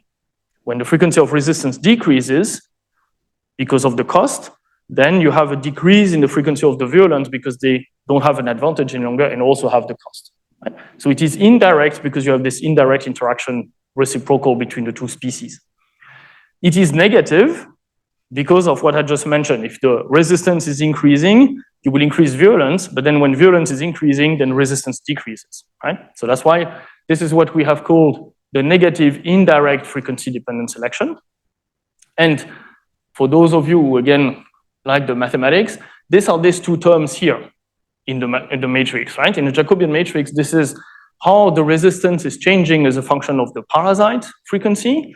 And here, this is how the parasite frequency are changing as a function of the host frequencies. So this has this indirect terms of the interaction. And I think this is what many people usually mean by coevolution.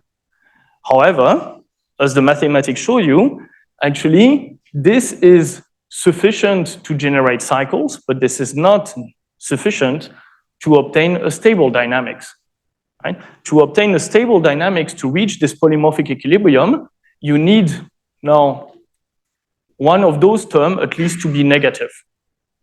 And how you can interpret that is that this is what we have called the negative direct frequency dependent selection. You need, and if you see the formula, what it means is that the frequency of resistance has to decrease as a function of its own frequency. So the fitness of the resistant allele becomes slower and slower when the resistant allele is increasing in frequency, right? So you must have a direct feedback of the frequency of resistance on its own fitness and not due to the parasite fitness. Okay, so how does that happen? Right? That's the question. And so, okay, so if you have this only negative indirect frequency dependent selection, that's what you get the cycles, right? This is the model we did yesterday. And what you would like is to generate such dynamics where now you see that the cycling will go towards the equilibrium point, which is then stable. Okay? And so how does that happen? It happens due to different traits or different factors. The main one is this epidemiological dynamics, what you use when you do this SIR model, I will show later. This epidemiological dynamic is creating the conditions for generating this feedback. This is what people call also this eco-coevolutionary feedback in the literature, right? But it is one of the mechanisms by which it happens. In some species, this epidemiological dynamics are very important. If you do some experiments, you see it. If you look at paper by Lutz-Bex, for example, they show such dynamics over time. But they are the system where these dynamics are much less important. If you work on plants or insects, for example, the infections are very dependent on the environment condition. If it's too dry, you have no infection. the infection dynamics, even between years, sometimes is unrelated to the amount of infection. And in that case, this epidemiological dynamics are much less important than, for example, in other systems. They are important in humans, obviously, that's why many people use these models in humans, right? You've seen that last week. I think Sally Otto discussed about how to model COVID-19. These are typical epidemiological dynamics. Right?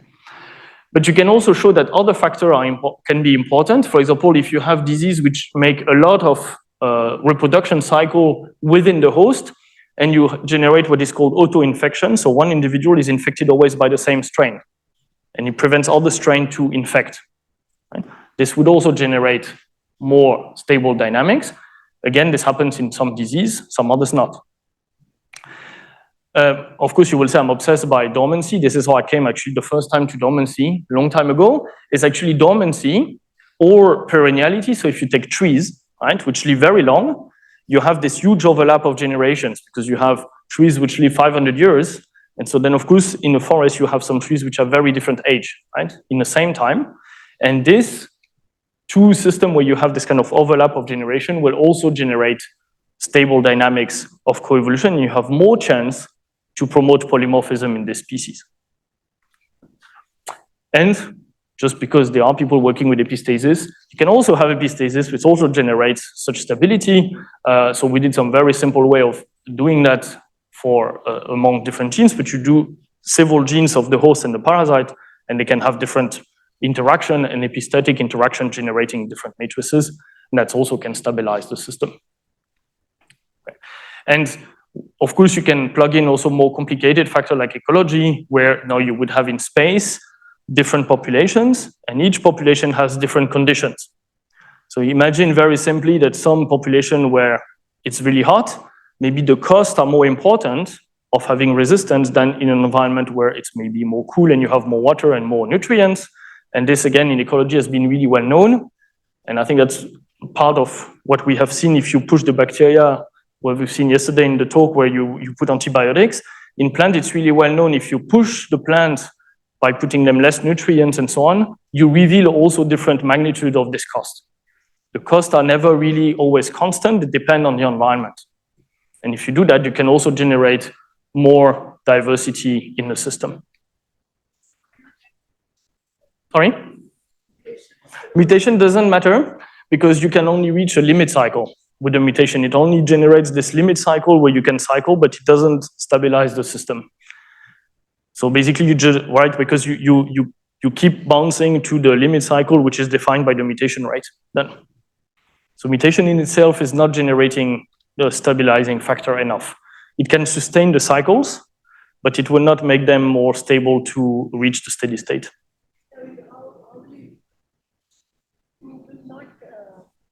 You will have some polymorphism. Yes. Okay, so it depends what you mean. So I mean by polymorphism really when you reach the steady state, right? So I want to reach this point here. And this only mutation will not do that because the mutation will just generate cycles which are regular, because you bounce always that every time you go into high frequency, the mutation will reintroduce potentially some of the allele, right? So you might just bounce back, but you don't reach the stable equilibrium only with the mutation, right? You maintain polymorphism, but this polymorphism is only due to this limit cycles where you cannot really get fixed, basically. And this is what I would argue is not, it's a type of polymorphism, but it's not the stable steady state that I want to reach here. Right? I explain maybe why I want to reach the steady state, and then we will talk about what that means. What that means, why you want to reach the steady state is because if you start putting now genetic drift in the system, so random effects, any of the cycling which is happening at some point will yield that you lose one of the allele, right? And unless mutation is much stronger than drift, then you have the same problem because mutation can reintroduce new mutant, but nonetheless, you have genetic drift in finite population which will kick out one of the allele all the time. So we did a paper with Wolfgang where we investigated this. We put mutation, and the mutation doesn't rescue the allele dynamics much, basically. If your population size are very big, you have less drift, right? We talked about that. If your populations are small, then you have this issue that you can have very few cycles happening because very quickly you might fix one of the allele. Okay? So why do I want to reach the steady state is because of that reason. I mean, I don't want to, but if you want polymorphism in a system, it would be desirable to have a way to reach the steady state because then this is much more robust to stochasticity. If you have stochastic processes and genetic drift, you might be moving a bit away around this equilibrium point, but you still maintain diversity in the host and the parasite population.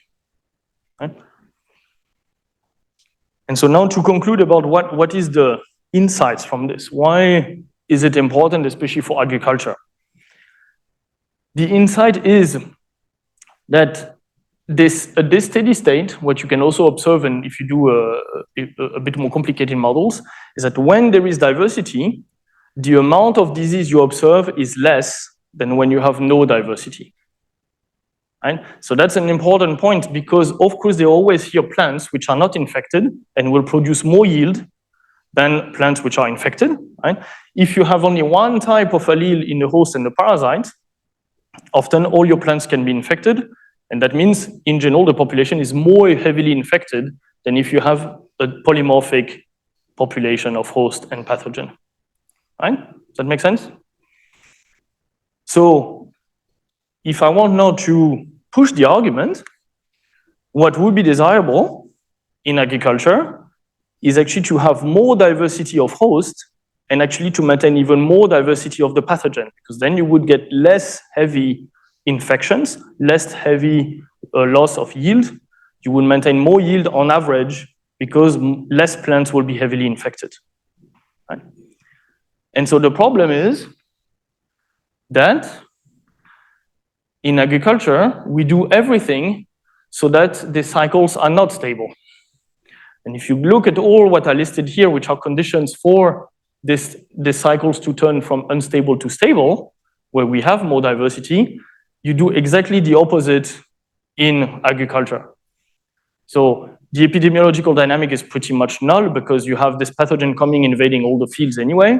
And in one season, or if you have seasons, within a season, you have these huge epidemics, which are very fast. If you have even plants which grow all the time, like bananas, you have huge epidemics developing over hundreds of kilometers, right? Because they are all the same banana tree with the same genotype. You have a lot of polycyclicity, but they don't do auto-infection because they just multiply, but then infect many other plants around because you have very high density of plants, right? You have, of course, no perenniality because you do these crops which are usually synchronized because it's much easier for the farmer, right, to harvest everybody in the same time. But you have no seed bank, obviously, because who wants to have dormant seeds that come up later, right? The farmers also don't want that. They want everybody, all plants to be synchronized. And you have no heterogeneity in space because all the farmers grow exactly the same plants under the same condition, right? So I go back to my point from yesterday is that what we are doing in modern agriculture is we are actually forcing all the cycles to be unstable so that in fact we are always having dynamics which are very short-term, short-lived, and you get such dynamics where then you get to fixation very fast, and then you have to reintroduce now a new resistant gene again in the landscape, a new variety all the time, because your plants are infected all the time. Because all the pathogens has fixed this allele to infect them. Right? So now, of course, it's much easier from a theoretical point of view to say to people what they should do, right? So don't take my words very seriously. It's very difficult. But if you want to make, and I think if we want to make agriculture more sustainable, to use less, for example, fungicide and all chemicals, I think the only way, and I think it's not only me, right? So we wrote this years ago, but now it has been taken in literature by many people since. The theory tells us we need to have some ways of promoting more diversity. There is no other way. Otherwise, you will always have this race where the pathogen will always fix alleles and you have to always introduce new alleles yourself in the new varieties. So how do we introduce more diversity? You can imagine what you want, right? There are many ways of doing so. One of the ways which has been very successful but not tried too much is within the same field, you put different varieties, which have different resistances. It looks very stupid, right? So why are we not doing this? So there are papers from the 80s already showing this works really well. So why is nobody doing that? So it sounds pretty easy, right? You have 2-3 varieties, you grow them on the same field. Each of the variety will be less infected, you have less disease because the pathogen cannot, in the same time, have all mutations against all possible resistant genes, and you maintain more diversity over several years. So the disease is less likely to develop very heavily. Right? So why are people not doing that? The cycle of what? Okay, so can you explain a little bit better? What is the issue there? Mm-hmm. So what's the problem basically for the farmer potentially? So the farmers actually don't want heterogeneity when they harvest, right? So they want to harvest usually at one time where all the plants have reached maturity in the same time so that it's easy, right? But actually, is that really a problem? If you think about it, it should be doable, right? You can do varieties of the same crop. So I'm not saying you mix, rice and wheat, right? You just mix several lines of rice in the same field. Right? So is it not possible to do different lines of rice with different resistant genes, which kind of synchronize in development? Come on, in the 21st century, everybody's talking about CRISPR and all these things. Can we not do that? Of course you can. So why is it not done? It's easy, right? You can do it. There are many ways of doing this. You can do even classic breeding if you don't like GM stuff, right? So it's not a problem. So one of the main problems is completely non-scientific, right? Is, at least in Europe and in the US, is that the company don't want to do that because that's much more effort and costs more money, right? And what does a company want is to make as much money as possible, right? So it's much easier for a company to invest money in developing one variety than you use it for 5 years where all the farmers buy it, you make max up of money, and then you change and sell a new variety, which of course you come as a savior because you say, oh, look, we have a new variety which now is resistant because you have fixed the pathogen anyway. And so of course, then you come up and say, oh, look, no, we have a new one that we sell you again. Right? If the company would have to do a mix of 5 varieties and then they would sell them, of course, it's not very advantageous for them because they cannot develop new ones all the time and come up and say, oh, look, now everybody should buy a new one. So it has nothing to do with the science, it has nothing to do with everything like here. It's just a fundamental problem of how the farmers choose their variety, right?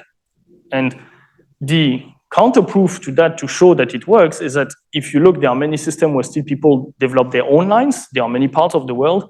In Europe, it happens very little nowadays, but in many other parts of the world, you have farmers who develop their own lines, right, with their neighbors, between villages and so on.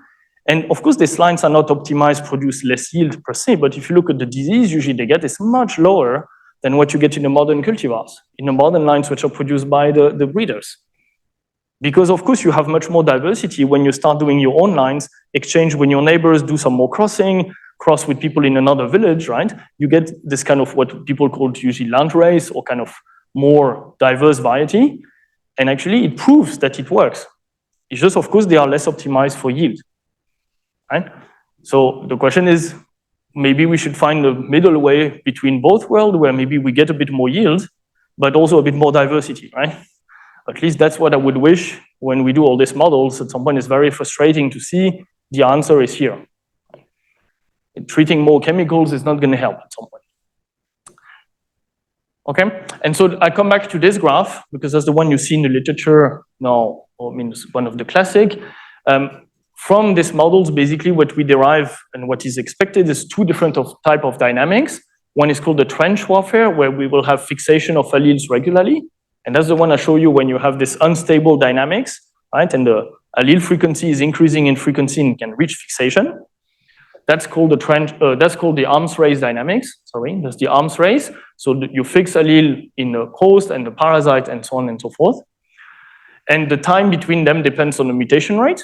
Obviously, you have to introduce a new mutant every time.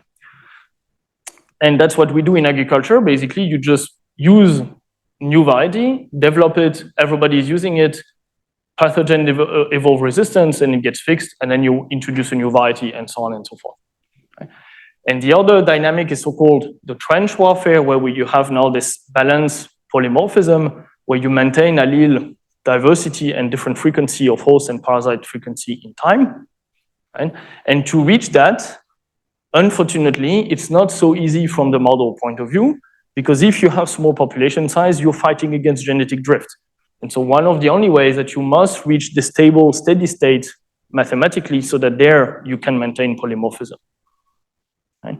So I think it has been a little bit of a confusion in the literature, I think, because many people claim that they find all this dynamics all the time from models. And actually, if you look at the models very carefully, it's not so trivial to get such dynamics which are stable and robust against genetic drift.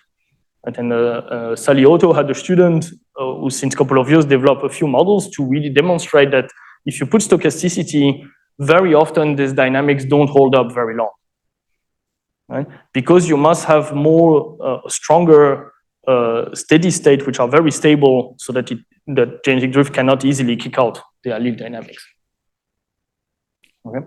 So I just hope that I could convince you that knowing that, we can do very simple predictions, and that's why I try to convey to my students to do agriculture sciences in the TOM, is that from this we can gain insights about how we should maybe improve agriculture in the future, right? And I hope if I could convince some of you that this is useful, I think that's already a good start, because maybe we should start thinking a little bit differently about what we are doing things.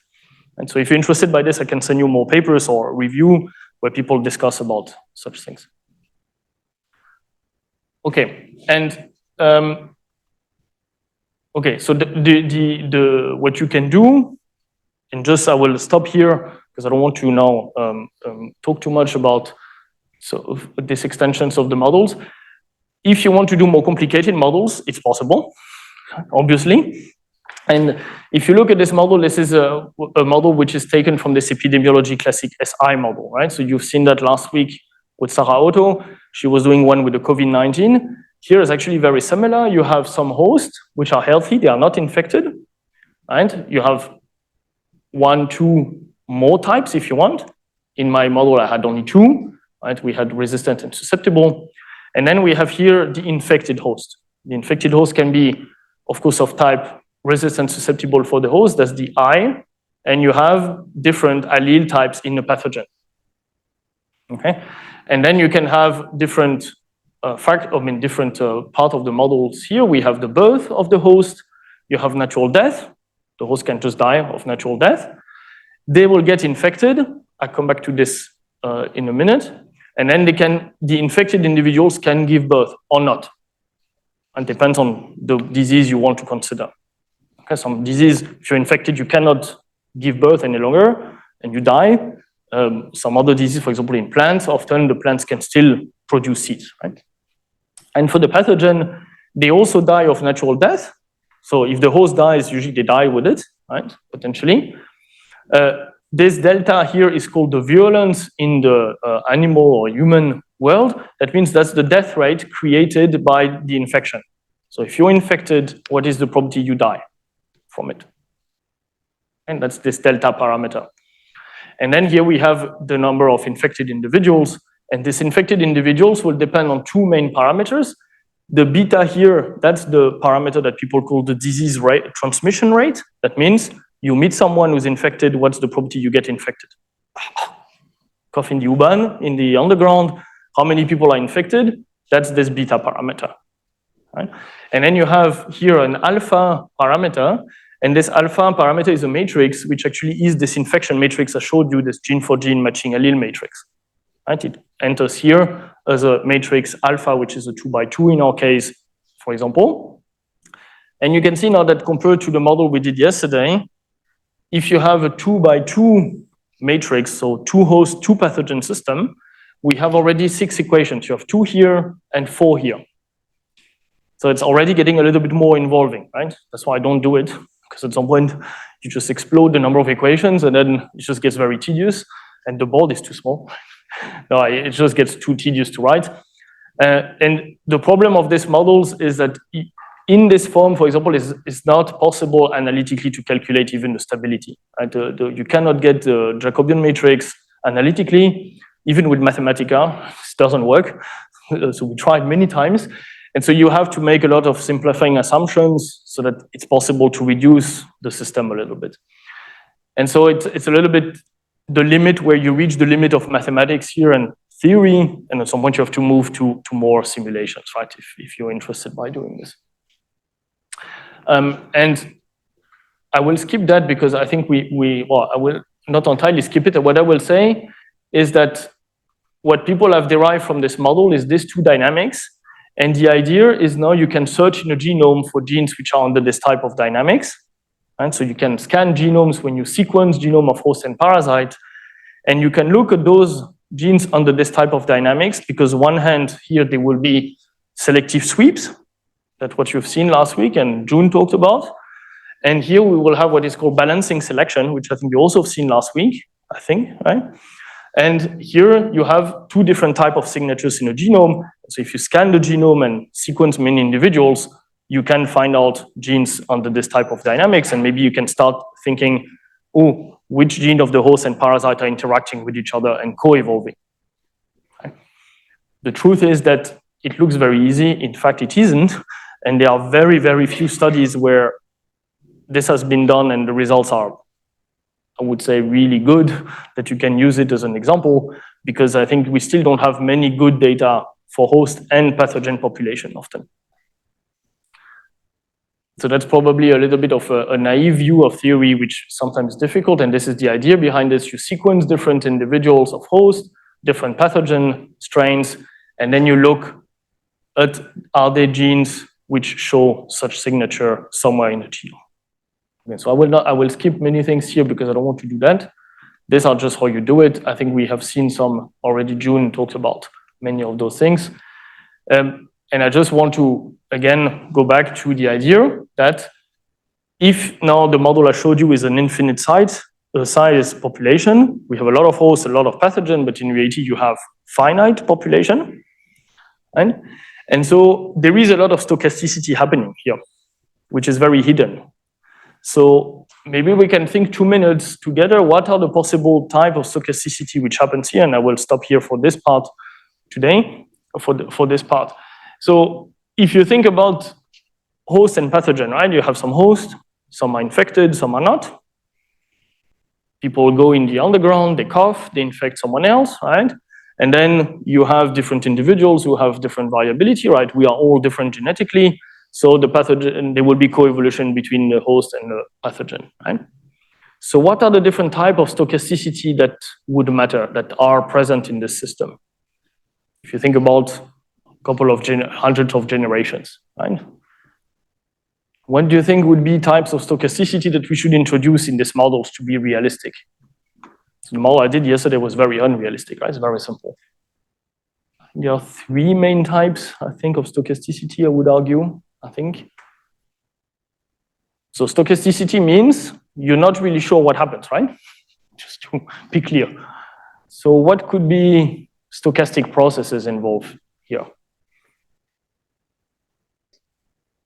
Yeah, but okay, but the selection is deterministic, right, in the model so far. So, but why is it stochastic?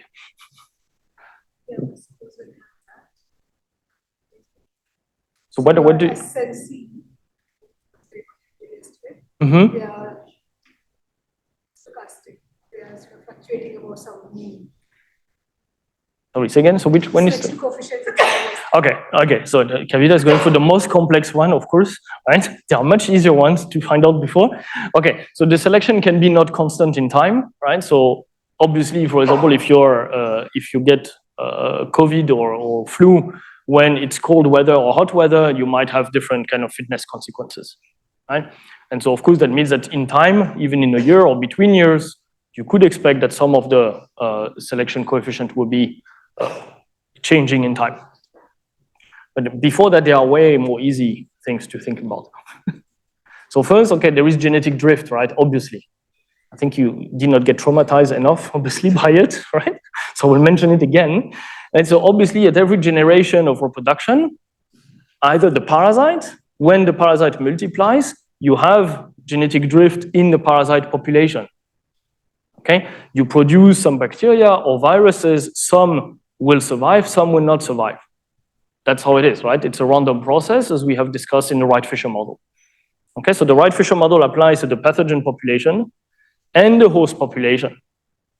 Okay, so the host, if you take humans, of course, it takes longer generation time than the virus, but for every species at its own generation time, there must be a Wright-Fisher model, so to say. Right? So that's the main force of stochasticity, which is the most obvious. What is the second one? Maybe go back to this here. So each of these coefficients could be stochastic, right, basically. So which one probably is the most important? I think obviously you're not thinking about COVID-19 enough. So, yeah. Okay, so that's the third one. Okay, we can talk about it. The migration is, of course, if you have different either populations or group of individuals, doesn't have to be population, right? You move between the different places. You can be lucky that some individuals move and are not infected. Some individuals move and are infected and bring the virus or the pathogen somewhere else, right? And the virus will also migrate randomly due to this effect of migration. Okay, and so what is the second one, which is in between this migration and the drift? So how many of you got COVID-19? Okay, how many did not get it? So why do you think you did not get it? That's the question, right? So why is this? There are two solutions. Let's assume you didn't get it, right? Let's make it simple. This asymptomatic is too complicated, right? So why do you not get the virus? There are only two solutions. So first, you're lucky, and you go in the underground, people cough, but they didn't cough you right in the face, or you were wearing your mask enough, or the window was open and the things flew away, and then you just didn't get infected, right? That's what is an epidemiological model. It says not all individuals will receive the pathogen, right? Okay? It's only true, and you receive only the pathogen when you have a full disease prevalence where everybody is infected, or 90% of the people. But actually, when the epidemics is developing, you have many people who are not infected. Right? Okay? So I think it's not 100% of the people got corona, right? Obviously. I think, as to show. Or what is the second solution? So someone cough in your face, you inhale it, and then what's going on? You're resistant. Okay, there is not many other possibilities, right? So either you're lucky because nobody coughed in your face, and that's a complete stochastic process, right? You go in the underground, you don't know who will cough in your face, right? So you could look at the people, but usually you don't do that. And I don't. And so then you're lucky that nobody did it, right? That's a stochastic process, right? That's the stochasticity of disease transmission. Some individual will transmit the disease and you can get it. And some other individuals, maybe they are infected but don't transmit the disease really well. And that's a stochastic process in itself. You have a chance, you toss a coin every time you go in the underground, whether you will get infected or not, right? Then, of course, your genetics matters, and maybe you got the virus, but then you're resistant to it. And this is not stochastic, because that's part of, you have maybe a receptor, which has the good mutation, and then it just made a difference, right? So my wife had it twice. She tried to infect me all the time, and I didn't get it. So you can conclude what you want, right? Either I'm lucky, or I'm resistant, right? Okay, so just think, behind the equations, there is some real biology here, right? And I think with COVID-19, now you have many examples to think about, right, how it works. And of course, if you go in the underground and do parties and so on, you have much more chance to get infected, obviously, right? So the stochasticity, you can bias it a little bit to your own advantage or disadvantage, right, in this case. But for plants who are in the field, right, they have no chance to escape. So you have a pathogen, it develops in the field. Some plants will just get it because the spores will land due to the wind, to the water. Some other plants will just not get infected. That's it. Okay? And so these are the main stochastic process that one needs to think about, and I will not do it, but there is a lot of literature about researching, of course, what generates such stochasticity and how does that affect then all these dynamics I talked about, right? And so if you want to do more precise predictions, of course, it is advised to look a little bit at this type of different stochasticity happening in natural populations, right? And so that's a graph that we drew with Sona, hand waving to explain a little bit this different effects. Yeah, and so what is maybe I will finish with this today for that, is that what we expect is that you have more different type of dynamics in nature than what you see in agriculture, and especially many people are expecting to see more of this kind of balancing selection. It's not necessarily true because it depends on the population size and the stochastic processes. So it's not entirely trivial for each system to decide what you would expect. All right? And so I would advise that if you're interested by this, to really think about your system before to make predictions what you should look for in the genome before sequencing. Because when you start the sequencing, it's too late, it costs money. So if you want to do data analysis, it's better to think before about the model, what kind of expectation you would have and what you would expect to recover as a signature. Okay.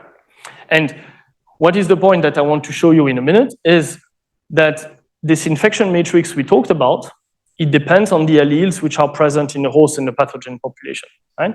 So this infection matrix tells me who's resistant to COVID-19 and who's not, right? Concretely speaking.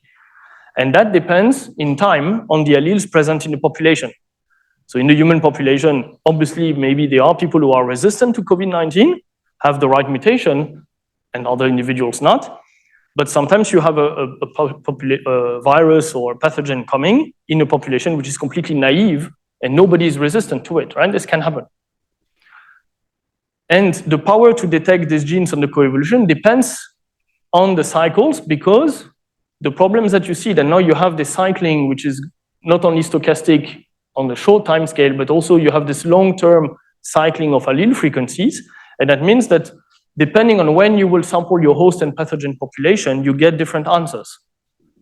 And that's an additional difficulty compared, I think, to model with one species, is that now you have this additional temporal dynamics that makes that sometimes if you don't see anything in your system, don't cry and stop your PhD. It just means you're unlucky that maybe the system is at a point in time where, well, there is no diversity to be seen, right?